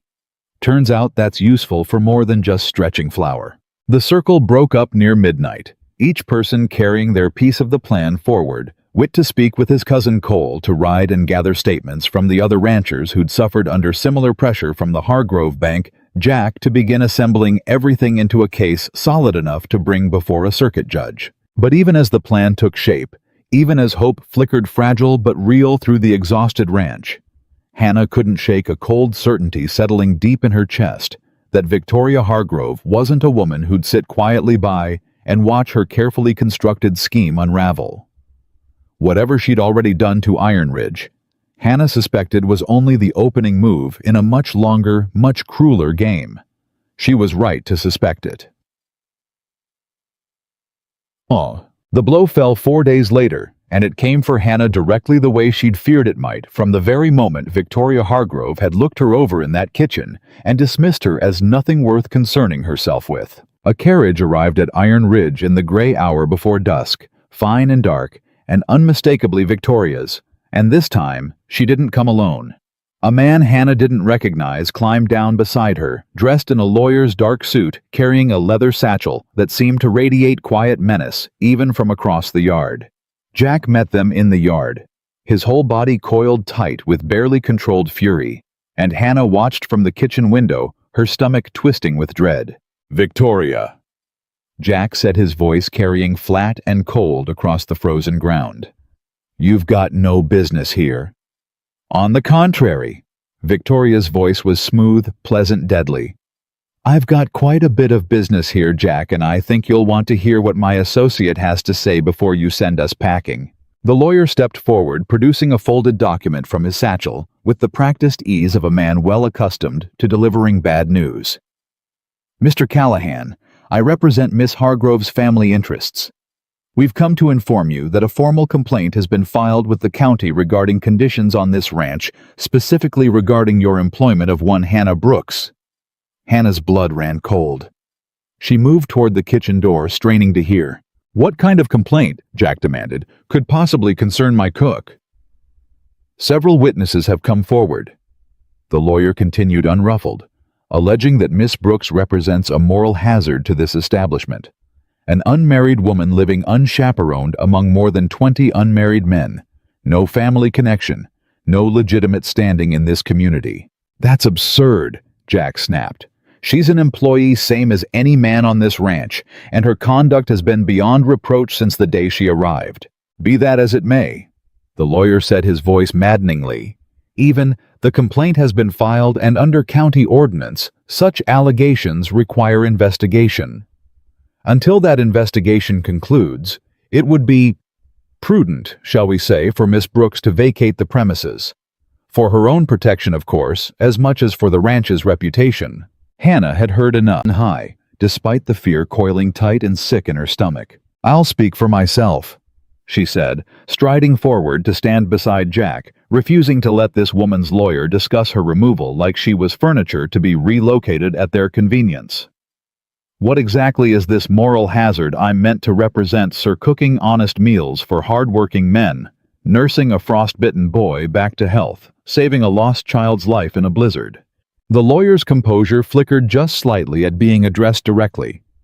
"Miss Brooks, this is a legal matter best discussed.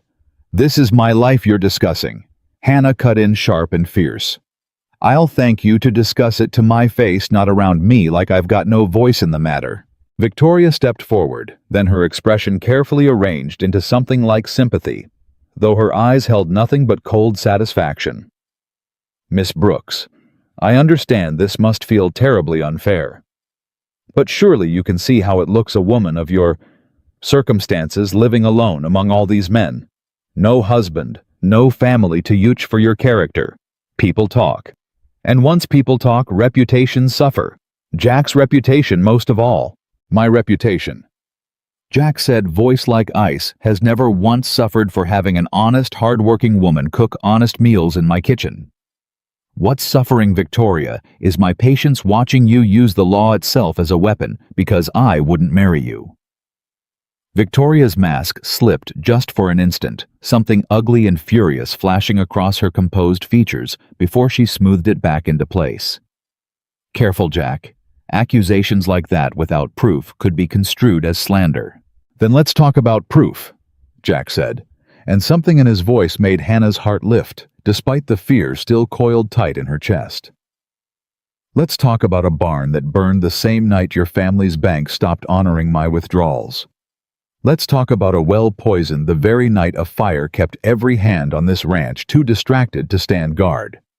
Let's talk about a barn roof cut clean through at the support beam that collapsed on Ezra Whitfield 2 nights after he refused for the 6th time to sell his claim to your father's bank."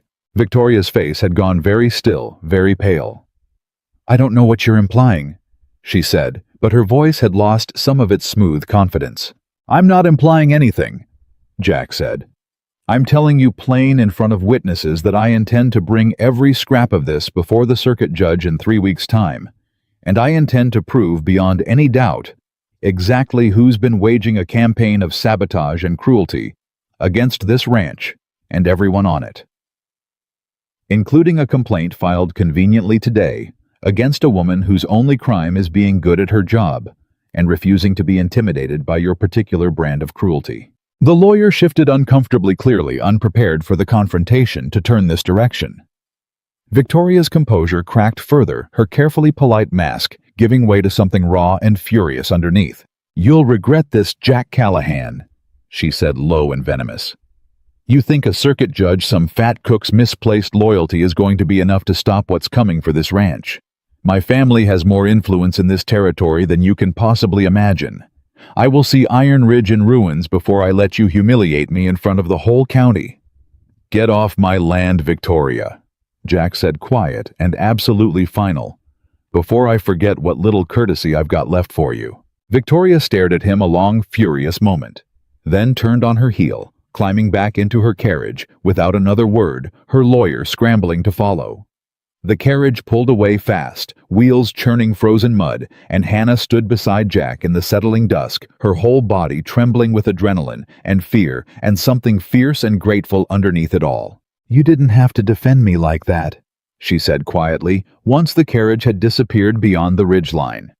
"That complaint, whatever comes of it, it's nothing but another lie built on spite," Jack said, turning to face her fully, his hand coming up to cradle her cheek, with a tenderness that made Hannah's breath catch, despite the fear still coursing through her. "I meant every word I said to that woman. You are not a hazard to this ranch, Hannah.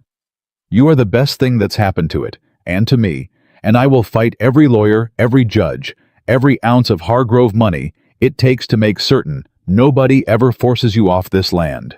Hannah's eyes stung with tears she hadn't expected. 3 years of hardened caution, finally beginning to crack under the weight of a man who looked at her and saw plainly, and without hesitation, someone worth protecting, worth fighting for, worth loving. "Jack," she whispered. "I love you," he said, simple and certain, like it was the easiest true thing he'd ever said. "I've known it for weeks now, watching you save Sam's life, watching you hold that frozen boy against your chest, like your own heart depended on his living, watching you stand in my yard and refuse to be talked about, like you weren't standing right there. I love you, Hannah Brooks, and I don't care one bit what Victoria Hargrove or the whole town of Caldwell Flats thinks about it." Before Hannah could find words steady enough to answer, a shout rang out from the direction of the barn, sharp with alarm, and both their heads snapped toward the sound. "Boss! Boss, get down here now! It's the cattle. Somebody's cut the fence line, whole east herd scattering into the storm."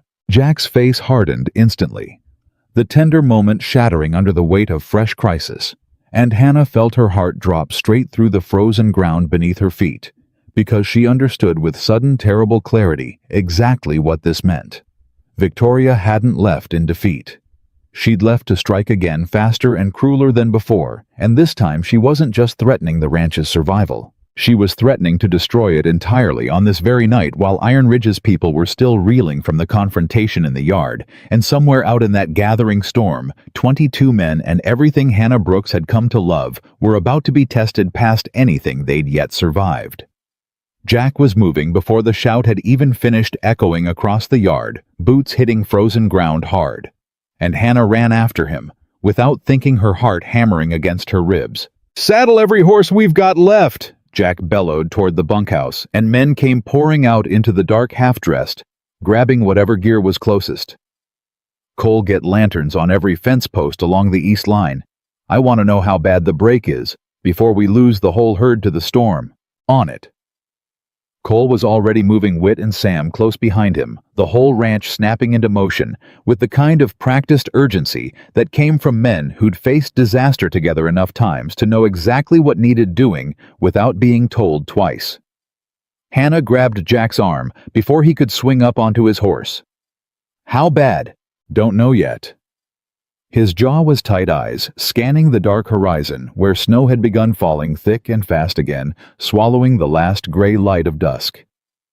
"If we lose that herd in this storm, scattered across open range in a blizzard, we could lose half of them to exposure before morning. That's near everything this ranch has left to sell come spring." "Then go," Hannah said, though her chest ached with fear for him, for all of them riding out into a storm that had already claimed Ezra Whitfield's leg and nearly taken Sam's life once already. "Go and come back to me, Jack Callahan. I mean that." Something in his exhausted, furious face softened for just a moment, and he leaned down from the saddle to press a hard, brief kiss against her forehead. "Count on it." Then he was gone, thundering out into the dark with a dozen men behind him, lanterns bobbing wild against the snow, and Hannah stood alone in the yard with her heart in her throat, watching the last of the light disappear into the storm.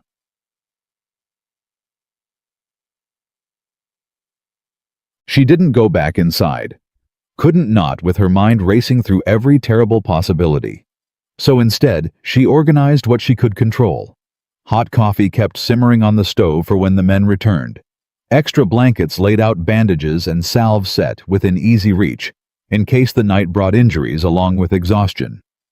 Tommy found her in the kitchen an hour into the waiting, his small face drawn with the particular worry of a child who'd already learned too young how quickly a storm could take everything from a person. "Is Mr. Jack going to be all right?"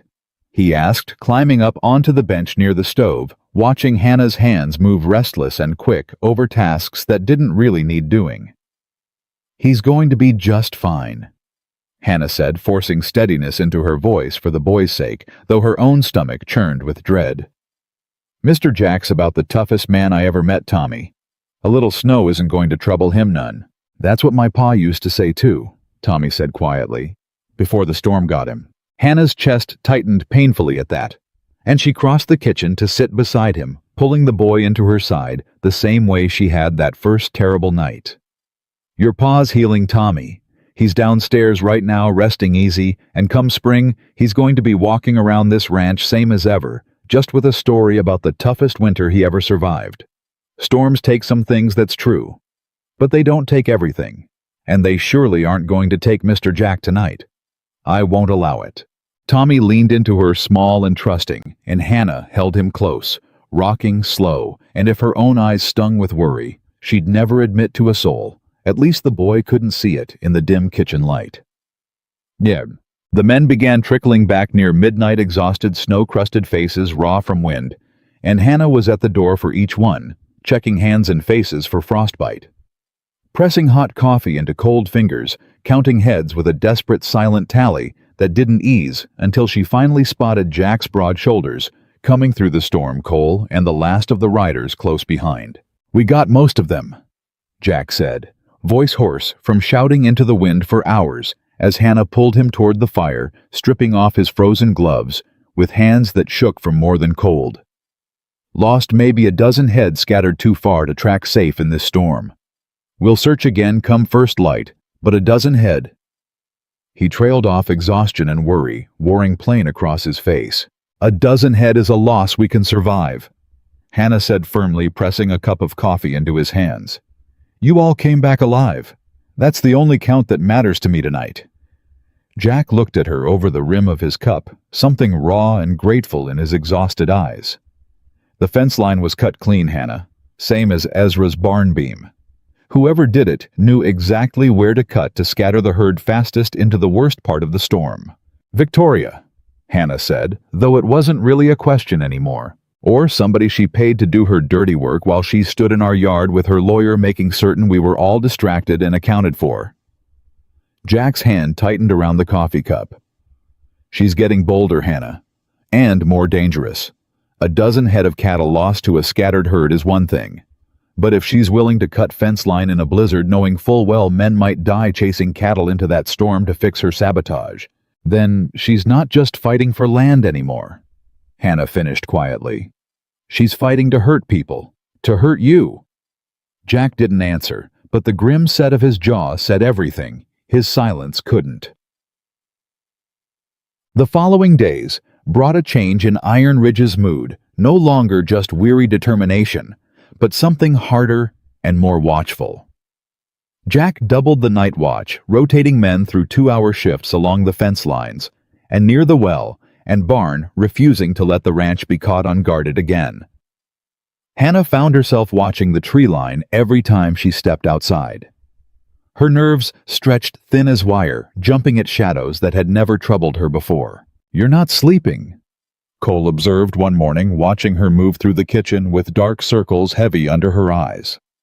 "Neither is anybody else on this ranch," Hannah said, though she couldn't quite deny the truth of it. "There's a difference between not sleeping because of watch rotations and not sleeping because you're carrying the weight of this whole place on your shoulders like it's yours to bear alone." Cole leaned against the doorframe, studying her with an expression that had grown steadily warmer over the weeks, though it still carried that particular gruffness that seemed built into his very bones. "You don't have to fight this battle single-handed, ma'am. Whatever's between you and the boss, whatever's coming from Hargrove's direction, you've got a whole ranch of people standing with you now, same as you stood with us." Hannah felt something loosen slightly in her chest at that, the particular ache of 3 lonely years, finding some small measure of relief in the plain honest kindness of a man who'd once bet against her surviving a single month. "Thank you, Cole. That means more than I know how to say." "Don't need to say it," Cole said simply. "Just need to know it, and maybe get some sleep tonight on account of a tired cook makes for a hungry ranch, and I've grown mighty fond of not being hungry." Despite everything, Hannah found herself laughing real and warm for the first time in what felt like days. The circuit judge's arrival was still 2 weeks off when the next disaster struck, and this one came not from sabotage, but from Victoria Hargrove's sharpest weapon, yet money wielded with surgical precision against the one vulnerability every rancher in the territory shared. Jack called an emergency meeting in the mess hall on a bitter cold evening, his face gray with an exhaustion that had gone beyond physical, Every man on the ranch gathered close tension, thick enough to choke on. The banks called every note against every rancher in this county who's ever done business with me, Jack said without preamble, holding up a stack of letters that had arrived that morning by messenger. Suppliers who've sold to Iron Ridge for years are being told their own loans will be called if they continue doing business with us. Freight companies, the feed store, even the blacksmith who's shoed our horses for a decade. A murmur of alarm went through the room, and Hannah felt her stomach drop. She's isolating us, Hannah said quietly. Cutting off every source of supply and support until Iron Ridge can't function at all whether or not she wins in front of the judge. That's exactly what she's doing, Jack confirmed grimly. And it's working. Half our usual suppliers already sent word this week that they can't risk doing business with us anymore, not with their own livelihoods threatened. What about the evidence? Whit asked. Danny's still gathering what he can from the bank records. It might not matter in time, Jack said, and for the first time since Hannah had known him, real defeat colored his voice.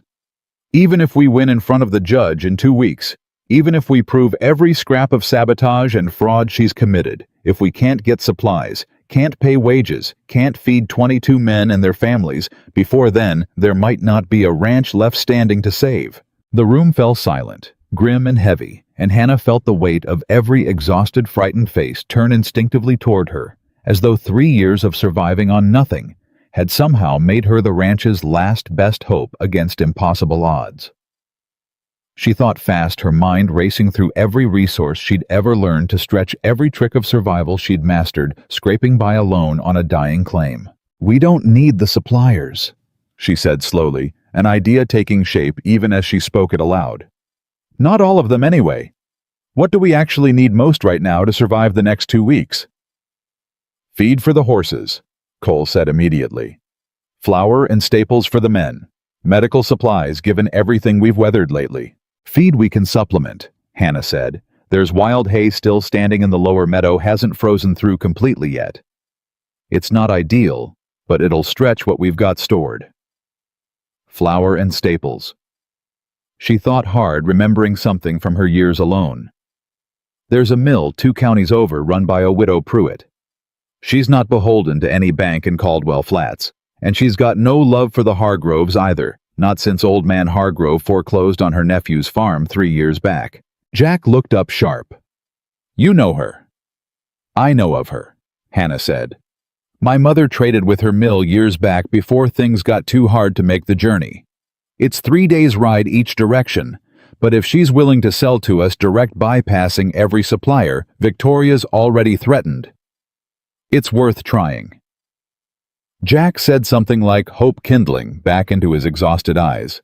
Cole, you and Sam ready to make that ride? Ready now, boss. And medical supplies. Hannah continued, already moving toward practical solutions, with the same fierce, methodical energy she brought to stretching thin soup into something that filled a man's belly. Doc Hendricks owes this ranch a debt given everything we've weathered together these past weeks. I'll ride into town myself tomorrow, speak with him directly, see what he's willing to spare on credit until this is all settled. You're not riding into town alone, Jack said immediately, protective urgency sharp in his voice.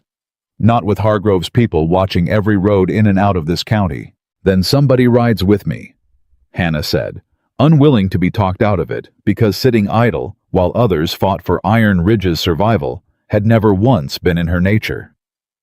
But somebody needs to go, Jack, and I've got the standing with Doc Hendricks to ask the favor properly, given how many nights I spent learning from him tending Sam and Ezra both. Jack studied her a long moment, torn between protective instinct and the plain, practical truth of her words. Finally, he nodded, jaw tight. I'll ride with you myself. Cole and Sam head for the mill. Whit, you're in charge of the ranch while we're gone. The plan settled into motion within the hour, and despite the exhaustion and fear pressing down on every face in that mess hall, Hannah felt something else stirring beneath it all, a fierce, stubborn hope that refused to be extinguished. The same hope that had carried her through 3 lonely years alone on a dying claim. Now multiplied 22 times over by a ranch full of people who'd become, in the span of a few short weeks, something dangerously close to family. The ride into town the next morning was tense, both of them watchful for any sign of trouble along the frozen road, Jack's hand never far from the rifle strapped to his saddle. But they reached town without incident, and Doc Hendricks proved as good as Hannah had hoped, agreeing readily to extend credit for medical supplies, given everything Hannah had done, nursing both Sam and Ezra back from the edge. Word's gotten around town about what's happening out at Iron Ridge, Doc Hendricks said quietly, wrapping bandages and medicine into careful packages while Hannah and Jack waited. Victoria Hargrove's making herself real unpopular, pressuring good people who've got no quarrel with either of you. I suspect you'll find more sympathy in this county than she's counting on once the judge hears the full truth of it. I hope you're right, Doc, Jack said grimly. We're going to need every ounce of sympathy this county's got and then some. They were loading the supplies onto their horses, preparing for the ride back, when a commotion at the far end of the street drew their attention. Raised voices, a small crowd gathering, and at the center of it, Hannah spotted a familiar, unwelcome figure. Victoria Hargrove stood on the steps of the bank, addressing a cluster of townsfolk, with the same smooth, practiced authority she'd used against Jack and Hannah both, simply concerned for the moral welfare of this community. Victoria was saying, her voice carrying clear and confident across the street. When a ranch owner chooses to flout basic decency, employing an unmarried woman under such scandalous circumstances, is it any wonder that good God-fearing suppliers might hesitate to associate their own reputations with such an establishment? Hannah's face burned hot with humiliation as several townsfolk turned to look toward her, and Jack whispers rippling through the gathered crowd. Jack's hand found hers, steadying fierce with quiet fury. "Ignore her," he murmured. "She's grasping Hannah. A woman desperate enough to make a public spectacle in the street has already lost the ground she once had." But Hannah found she couldn't quite ignore it, not when Victoria's eyes found hers across the street, cold and triumphant, clearly relishing the public humiliation she'd engineered. "Miss Brooks," Victoria called out loud enough for the whole street to hear her voice dripping with false sympathy. "How brave of you to show your face in town, given everything currently being said about your circumstances at Iron Ridge." The crowd's attention swung fully toward Hannah now, and she felt the old familiar urge to shrink, to disappear, to let the judgment wash over her the way it always had. But 3 years of standing tall through worse cruelty than this steadied her spine, and something Jack's steady presence beside her lent her the courage to answer. "Miss Hargrove?" Hannah said, her voice carrying clear and steady across the frozen street, surprising even herself with its evenness. "I've spent my whole life listening to folks in this town whisper about my circumstances, as you call them. My weight, my unmarried status, my lack of family standing. I stopped letting those whispers define me a long while back, and I surely don't intend to start again now, just because you've decided to make a public show of your own bitterness." A ripple of surprised murmurs went through the crowd, and Victoria's composed expression flickered with genuine anger at being challenged so directly in public. "How dare you?" "No." Hannah cut in, stepping forward despite Jack's tightening grip on her hand, some fierce, long-buried courage rising up in her chest that she hadn't fully known she possessed. "How dare you, Miss Hargrove? How dare you burn a man's barn and poison his well and cut his fence lines in a blizzard, endangering the lives of good, honest people, all because he had the good sense to refuse your hand in marriage? How dare you nearly kill a child's father, break his leg, leave that boy lost and freezing in a storm for 2 days, all to punish a man for refusing to sell you land that was never yours to begin with? And how dare you stand here in the middle of town dressed in your fine silks, lecturing good people about moral decency, when everyone here knows exactly what kind of cruelty you're truly capable of?" The street had gone dead silent, the whole gathered crowd, staring between Hannah and Victoria, with a kind of stunned fascination, and Hannah could see plain as day the moment Victoria realized her carefully cultivated public image had just cracked wide open in front of half the town. "You have no proof of any such accusations," Victoria hissed, her composure finally thoroughly shattered. "We have proof enough to bring before the circuit judge in 2 weeks' time," Jack said, stepping up beside Hannah, his voice carrying the same hard, unshakable authority that had first drawn Hannah's attention to him weeks ago on that frozen flat. "Cut fence lines, a poisoned well, a barn beam sawed clean through, nearly killing an innocent man. Bank records showing fraudulent paperwork filed weeks before any of these incidents occurred. You've made a great many mistakes these past weeks, Victoria. But perhaps your greatest mistake was believing the good people of this county wouldn't eventually see through your lies. Victoria stared at them both, fury and something like genuine fear warring across her face, before she gathered what remained of her composure and turned sharply, disappearing back into the bank. Without another word, the crowd parting to let her pass in uncomfortable silence. The murmurs that followed her departure carried a different tone than before. Less scandalized whispering about Hannah's circumstances, more troubled speculation about exactly what Victoria Hargrove might truly be capable of. Doc Hendricks approached them quietly once the crowd had begun to disperse. "That took real courage, Miss Brooks. I don't imagine Victoria Hargrove's used to being spoken to that plainly, not by anybody in this county. I'm done being spoken about like I've got no voice of my own," Hannah said, still trembling slightly from the confrontation, though something fierce and satisfied burned beneath the tremor. 3 years I let this town's judgment near convince me I wasn't worth defending. I don't intend to make that mistake again. Jack looked at her with open admiration, something warm and proud shining plain in his tired eyes. "You are the bravest woman I have ever known, Hannah Brooks." "I'm just tired of being quiet," Hannah said simply, though her heart swelled at his words nonetheless. "Come on, we've got supplies to bring home, and a ranch full of hungry people waiting on us." They rode back to Iron Ridge in the gathering dusk. The confrontation in town settling into something like grim satisfaction between them, and Hannah found herself replaying the moment again and again, the shock on Victoria's face. The murmur of the crowd shifting from scandal to suspicion, the fierce pride in Jack's eyes as he'd looked at her like she was something extraordinary. They were still a mile out from the ranch when Jack suddenly reined his horse to a sharp stop, his whole body going tense and alert.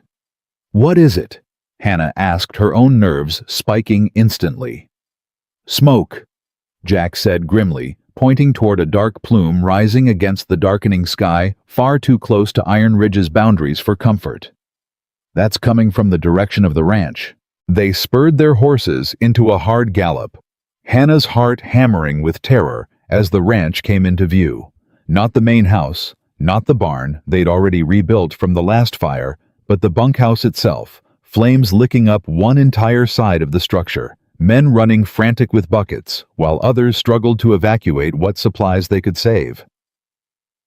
"Dear God," Hannah breathed, and Jack was already spurring his horse faster, shouting orders even before they'd fully arrived.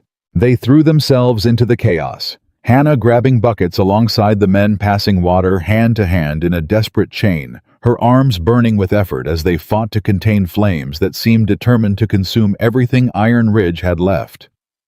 Whit emerged from the smoke coughing hard, his face streaked black with soot, dragging a half-conscious Abel by the collar. "He went back in for the medical supplies," Whit gasped, laying Abel down gentle in the snow. Roof came down near where he was standing, caught him a good hit to the head. Hannah was at Abel's side, instantly checking his pulse, his breathing relief flooding through her when she found both steady, despite the ugly gash bleeding along his hairline. "He's alive. Get him to the kitchen, keep him warm. I'll tend that wound the second this fire's out." They fought the blaze for nearly 2 hours before it finally surrendered, leaving half the bunkhouse a smoking, blackened ruin, but every man alive, every horse and head of cattle accounted for. Jack stood surveying the wreckage in the exhausted aftermath, his face carved from pure fury and grief. "This has to stop," he said quietly to nobody in particular, though Hannah heard the words plain enough as she approached her own face, streaked with soot and exhaustion. "She's going to kill somebody, Hannah. If this continues, somebody on this ranch is going to die, and I will not let that happen. Not to protect land, not to prove a point, not for any reason at all. Then we finish what we started," Hannah said fiercely, wrapping her arms around him, despite the exhaustion weighing down every inch of her own body. "We bring every piece of evidence we've gathered before that judge, and we make certain Victoria Hargrove answers for every single thing she's done to this ranch and everyone on it. We're closer than she knows Jack. Whit's cousin Ezra's testimony, the pattern across every incident, it's enough. It has to be enough. Jack held her close in the smoking ruin of his bunkhouse, and for a long moment neither of them spoke, simply drawing strength from each other amid the wreckage of a night that had nearly cost them everything. 10 days, Jack said, finally quiet and grim. 10 days until the circuit judge arrives. We just have to survive 10 more days. Neither of them said aloud what they both understood, plain and terrible in that moment, that Victoria Hargrove had already proven again and again exactly how far she was willing to go. And that 10 days felt like an impossibly long stretch of time for a ranch that had already survived fire poison, sabotage, and betrayal, with no certainty at all that the worst had yet arrived. 10 days had never felt so long in Hannah's life, and she'd survived plenty of long stretches, winters alone with an empty flour tin, years of a town's quiet cruelty, nights spent wondering if she'd wake come morning at all. But these 10 days stretched different, heavy, with a dread that sat in her chest like a stone she couldn't set down.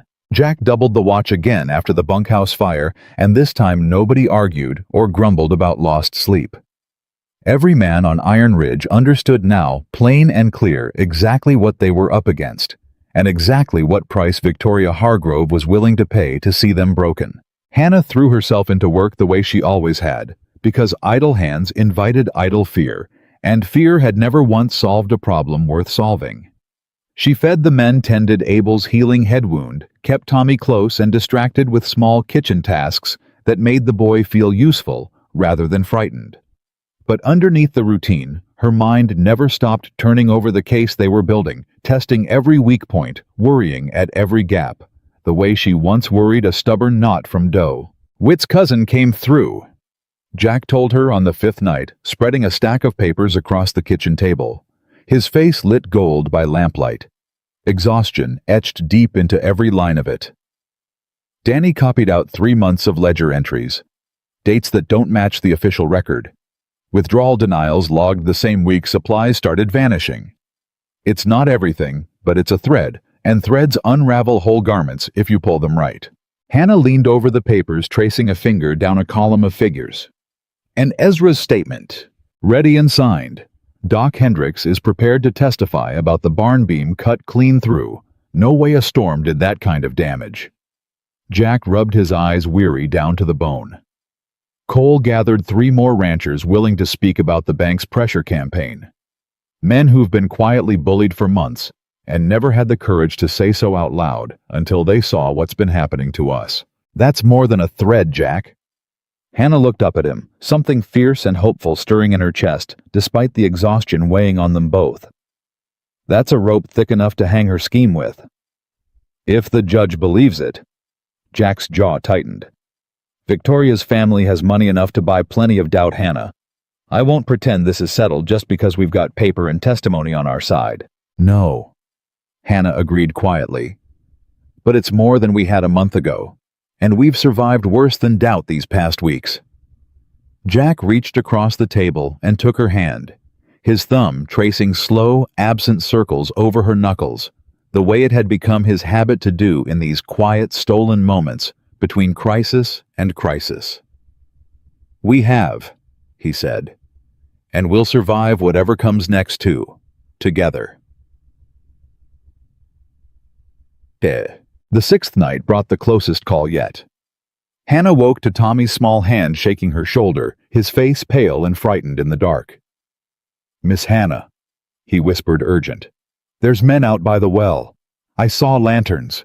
I don't think they belong here. Hannah was up in an instant, throwing a shawl over her nightclothes, racing to wake Jack in the next room over a proximity that had become quietly, unofficially understood among the ranch these past weeks, though neither of them had spoken plainly of what exactly it meant yet. Intruders, she said, shaking him awake. Tommy saw lanterns by the well. Jack was up and armed within seconds, moving through the dark house with the silent efficiency of a man who'd spent this whole ordeal learning to sleep light and wake fast. He roused Cole and Whit on his way out, and within minutes, 6 armed men were moving quiet through the frozen yard toward the well. Hannah stayed behind with Tommy, her heart hammering, listening hard for any sound of trouble. When the shout finally came sharp and commanding, followed by the scuffle of a struggle, and then blessed sudden silence, she nearly wept with relief. Jack returned 20 minutes later, dragging a stranger by the collar, the man's face bruised and sullen in the lantern light. "Caught him trying to drop something into the well again," Jack said grimly, shoving the man down onto a kitchen chair, while Cole kept a rifle trained on him. "Wouldn't be surprised if it's the same poison as before. This time, though, we've got him red-handed." Hannah studied the stranger's face, young scared now that he'd been caught none of the cold calculation Victoria herself carried. Just a man paid to do dirty work he probably hadn't fully understood the consequences of. "Who hired you?" Jack demanded. The man's eyes darted between the armed men surrounding him, and Hannah could see the exact moment fear overcame whatever loyalty his payment had purchased. "Hargrove," he said finally, voice cracking. "Victoria Hargrove herself paid me $50 to poison the well again, said if I got caught to say nothing, but I ain't dying for $50, mister. I got a family." "Would you say that to a judge?" Hannah asked quietly, stepping forward. "Under oath in front of the whole county." The man looked at her, then at Jack's grim, hard face, then down at his own trembling hands. "I would," he said finally. "God help me, I would if it means I ain't standing trial for poisoning alone while she walks free." Jack looked at Hannah over the man's bowed head, something like disbelieving hope flickering in his exhausted eyes. "That's it," he said quietly. "That's the proof that ties it all together. Direct testimony, not just circumstantial paper trails. 4 days." Hannah said, her own heart lifting despite the lateness of the hour and the fear still coursing through her veins. 4 days until the judge arrives, and now we've got a man willing to swear under oath that Victoria Hargrove herself paid him to poison this ranch's water supply. For the first time since the bunkhouse fire, Hannah allowed herself to believe fully and completely that they might actually win. The circuit judge arrived on a bright, cold morning that felt almost mockingly cheerful, given the weight of what the day carried. Iron Ridge emptied out entirely every hand who could be spared riding into town to fill the makeshift courtroom set up in the town hall, because every single person on that ranch understood exactly how much hung on the day's outcome. Hannah sat beside Jack in the front row, her hands twisted tight together in her lap, watching Judge Harmon Whitley, a stern gray-haired man with sharp eyes that missed nothing, settle behind the makeshift bench and call the proceedings to order. Victoria Hargrove sat across the aisle, dressed in deep, expensive mourning black, as though she herself were the wronged party. Her father beside her looking grim and calculating, their lawyer already shuffling papers with practiced confidence. The proceedings opened with Jack's formal complaint laid out plain and methodical. The fire, the poisoned well, the cut fence line, the sabotaged barn beam that had nearly killed Ezra Whitfield, the fraudulent bank paperwork calling in a loan under false pretenses. Judge Whitley listened without expression, occasionally making notes, occasionally asking sharp, pointed questions that Jack answered with steady, careful precision. Then came the witnesses. Doc Hendricks testified first, describing in careful medical detail exactly how the barn beam had been sawed through, not broken by storm weight, his professional certainty leaving little room for doubt. Ezra Whitfield came next, still walking with a heavy limp. His testimony about months of pressure from the Hargrove Bank to sell his claim culminating in the collapsed barn that had nearly cost him his life and left his young son lost in a blizzard, drawing visible sympathy from the gathered townsfolk crowded into the makeshift courtroom. Whit's cousin Danny testified about the irregular banking records, the withdrawal denials that matched no legitimate paperwork. Trail his nervous but steady account, painting a clear picture of deliberate financial sabotage. And then finally, the young man caught at the well 4 nights before was brought forward, and his testimony landed like a hammer blow across the courtroom. "She paid me $50, he said, voice shaking but clear, to poison that well a second time. Told me if the first poisoning didn't finish the job of driving them out, maybe a second one would." A collective gasp rippled through the courtroom, and Hannah watched Victoria's carefully composed face go rigid with barely controlled fury. "Objection," Victoria's lawyer said sharply, rising to his feet. This man's testimony is entirely uncorroborated, likely coerced or bribed by Mr. Callahan himself.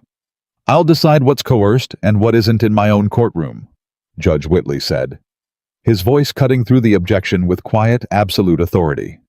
Sit down, counselor. The lawyer sat visibly rattled, and Hannah felt a fierce, savage satisfaction watching Victoria's confident mask crack further with every passing minute. Then it was Hannah's turn to testify. She rose from her seat, smoothing her skirt with hands that trembled only slightly, and walked to the front of the courtroom, under the weight of dozens of watching eyes. Eyes that she understood clearly. Now had spent years judging her for her size, her unmarried status, her lack of family standing, and were now perhaps for the first time watching her with something closer to respect. Miss Brooks, Judge Whitley said, his sharp eyes studying her with careful attention. I understand you were present for several of the incidents described here today. I'd like to hear your account plain and in your own words.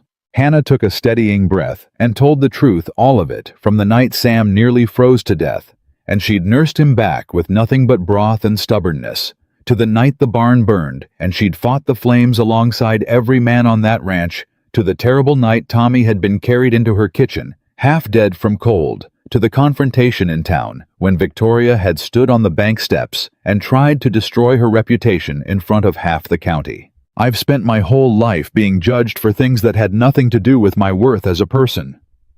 Hannah said, her voice growing steadier and stronger as she spoke, years of buried anger and hurt finding finally a proper place to land. My size, my circumstances, the fact that no man ever wanted to marry a woman folks called too heavy to love. I let that judgment near convince me I wasn't worth defending, wasn't worth fighting for. She looked directly at Victoria, then unflinching. But I know cruelty when I see it now, Your Honor, because I've spent 31 years surviving it in smaller, quieter forms. What Miss Hargrove has done to Iron Ridge isn't business rivalry or jealous heartbreak. It's cruelty plain and calculated, dressed up in fine silk and polite manners. And I won't sit here and pretend otherwise, just because speaking plain makes some folks uncomfortable.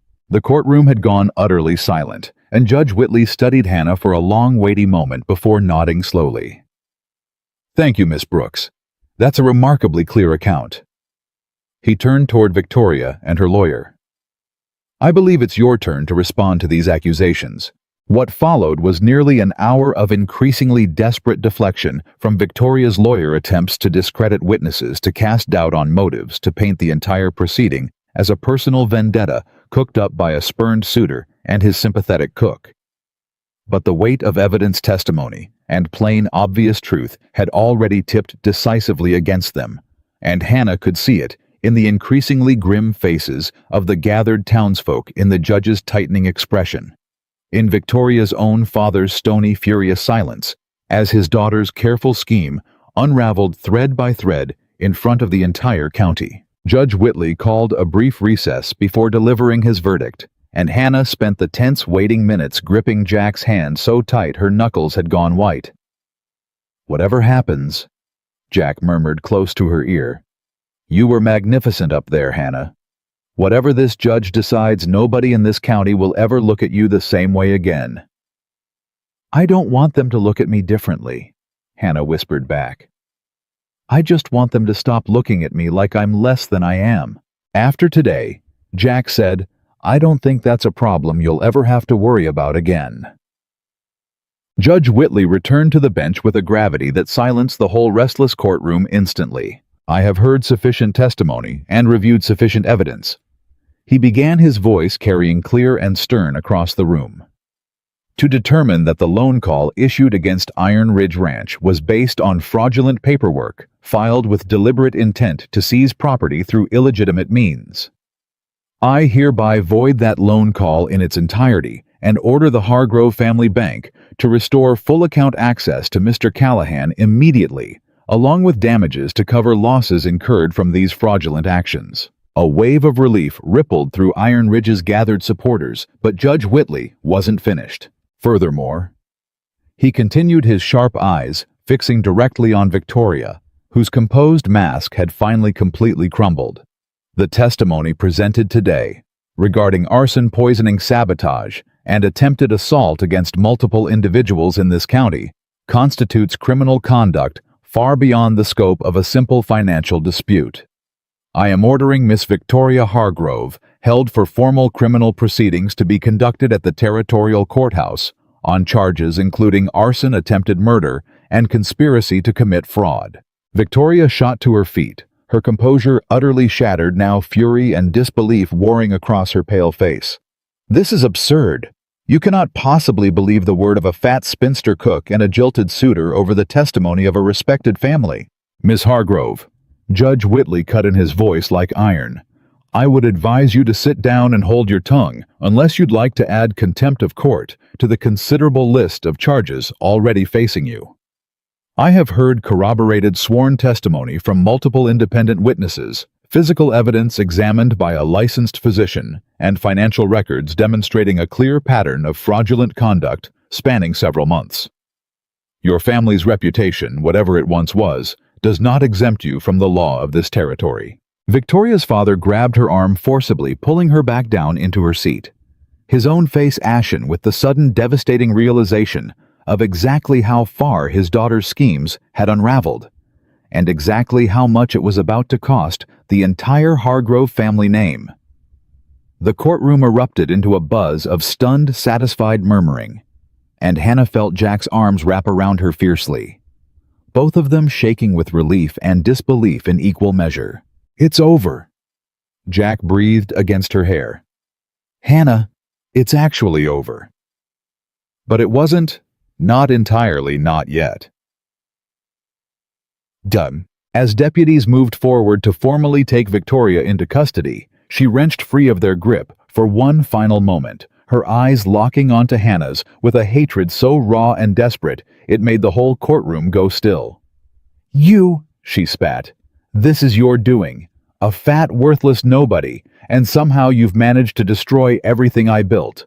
I didn't destroy anything, Miss Hargrove, Hannah said, standing tall and steady despite the venom in Victoria's voice, 3 years of survival and 3 weeks of hard-won courage settling into her spine like iron. You destroyed it yourself the moment you decided cruelty was an acceptable price for getting what you wanted. I just refused to disappear quietly and let you get away with it. Victoria's face twisted with fury, but before she could spit out another word, the deputies pulled her forward, her protests fading as she was led from the courtroom, her father following behind with the grim, defeated posture of a man watching his family's standing crumble to dust in front of the entire county. The courtroom slowly emptied out into the cold afternoon sunlight, and Iron Ridge's people gathered close around Jack and Hannah, exhausted relief and quiet triumph passing between them all like something tangible and warm. Cole clasped Jack's hand firmly, then turned to Hannah with an expression of open, unreserved respect. Ma'am, I don't believe I've ever seen anybody stand up to that kind of cruelty the way you did today. This whole ranch owes you a debt we're not likely to ever properly repay. You don't owe me anything, Cole, Hannah said, her voice thick with emotion she could no longer quite hold back. You gave me a place to belong when the rest of the world had already decided I didn't deserve one. That's a debt that runs the other direction far as I'm concerned. Whit wrapped her in a rough, brief hug, mumbling something about the best cooking he'd had since his own mother passed, and Sam grinned wide and easy, already talking excitedly about how they'd celebrate that night with the finest supper Iron Ridge had ever seen.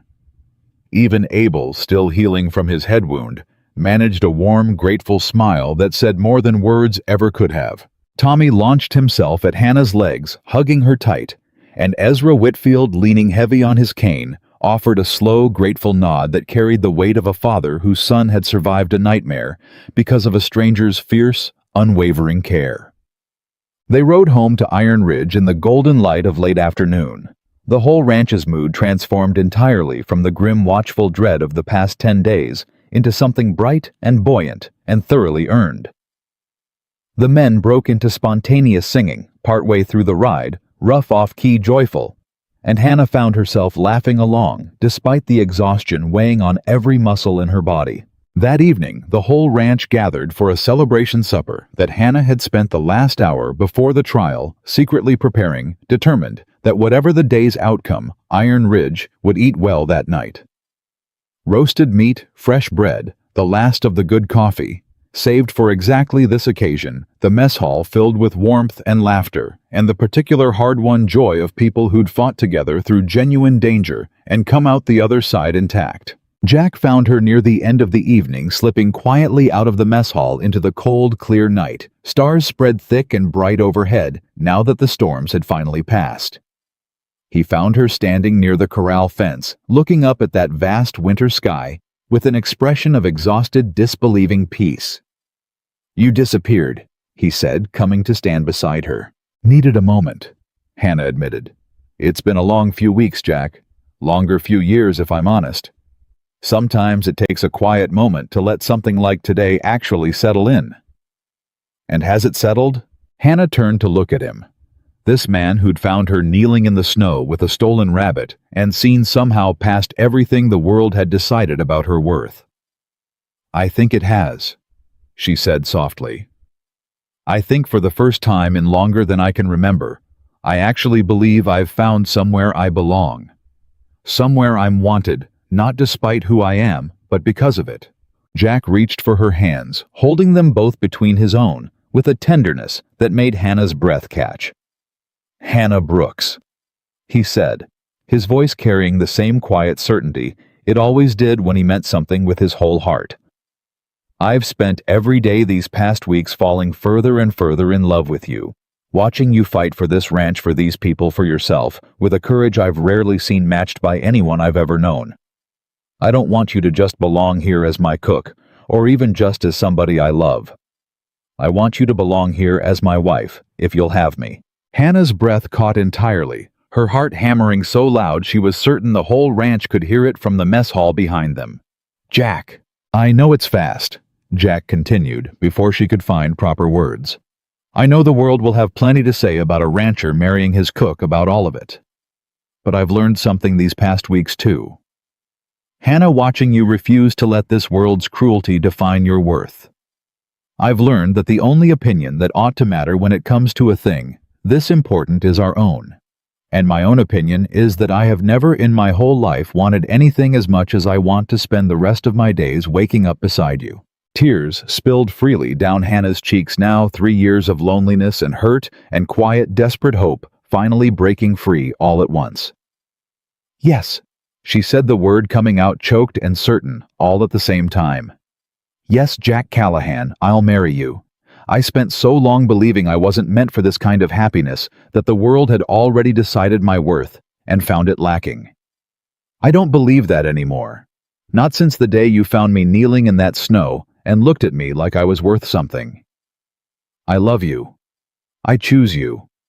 I choose this life, this ranch, this family we've already built without even meaning to." Jack kissed her then, soft and certain, under that vast winter sky. And when they finally broke apart, laughing and crying in equal measure, the whole ranch had somehow gathered in the doorway of the mess hall, watching, and the cheer that went up was loud enough to carry clear across the frozen yard. The wedding took place 3 weeks later, small and simple, held right there at Iron Ridge, with every hand on the ranch in attendance, along with Doc Hendricks, Ezra Whitfield, walking without his cane for the first time since his injury, and young Tommy serving as ring-bearer, with a solemnity that made half the gathered guests laugh through happy tears. Hannah wore her mother's old dress, let out carefully to fit her properly, and when she walked toward Jack under a simple arch of winter greenery, she caught sight of her own reflection in a borrowed mirror beforehand, and for the first time in longer than she could remember, actually liked what looked back at her. Not despite her size, not in spite of anything the world had once told her about her worth, but simply because she looked plainly and truly like a woman who had fought hard for happiness and finally fully earned it. Cole gave a short, gruff toast at the small gathering afterward that had half the ranch laughing and the other half wiping away tears, recounting the story of the bet he'd once made against Hannah's survival and how grateful he was every single day since to have been so thoroughly, wonderfully wrong. "To the finest cook and the bravest woman I've ever known," he said, raising his cup high. "Iron Ridge wouldn't be standing today without her, and neither, I suspect, would our boss's heart." The years that followed brought their own quiet triumphs. Iron Ridge grew stronger and more prosperous than it had ever been its reputation across the territory. shifting from a ranch once targeted by scandal and sabotage into one known for its fierce loyalty, its hospitality, and its remarkable cook-turned-mistress, whose kitchen table became something of a legend among travelers passing through Caldwell Flats. Victoria Hargrove stood trial at the territorial courthouse the following spring, and was found guilty on every charge brought against her, her family's once formidable standing in the county crumbling entirely under the weight of her exposed cruelty. Her father, disgraced and financially ruined by the scandal, sold what remained of the family bank within the year, and left the territory entirely never to be heard from again in Caldwell Flats. Ezra Whitfield's leg healed crooked but functional, and he and Tommy remained close neighbors to Iron Ridge for the rest of their days, the boy growing up practically as another member of Hannah and Jack's own growing family, calling Hannah Aunt Hannah, with the same easy affection he'd shown her that very first terrible night in her kitchen. And the town of Caldwell Flats, which had once dismissed Hannah Brooks as unworthy, invisible a woman whose size made her somehow less deserving of respect or love. That same town came slowly and steadily to regard her as one of its most respected citizens. Young women who'd once giggled cruelly behind her back now sought her advice, her recipes, her steady, hard-won wisdom about surviving a world that too often measured a woman's worth by standards that had nothing to do with her actual character. Hannah never forgot the particular sting of those early years of cruelty, never fully let go of the caution that 3 years of loneliness had carved into her bones. But she learned slowly and surely, sitting each evening beside a husband who looked at her with unwavering love, surrounded by a ranch full of people who'd become truer family than blood had ever managed to be. That the wounds a cruel world inflicts do not have to remain the final word on a person's story. She had been dismissed bet against, threatened, and nearly broken by forces that believed her too heavy, too poor, too plain to matter. And through every single trial, she had refused again and again to disappear. In the end, Hannah Brooks did not win because the world finally decided to be kind to her. She won because she had never once, not for a single day of her difficult, lonely life, stopped believing she was worth fighting for long before anyone else was brave enough to fight alongside her. That, more than any wedding, more than any courtroom victory, more than any single moment of triumph over Victoria Hargrove's cruelty, was the truth Hannah carried with her every single day for the rest of her life, that her worth had never once depended on anyone else's permission to see it. It had simply been waiting patient and unbroken for the world to finally catch up.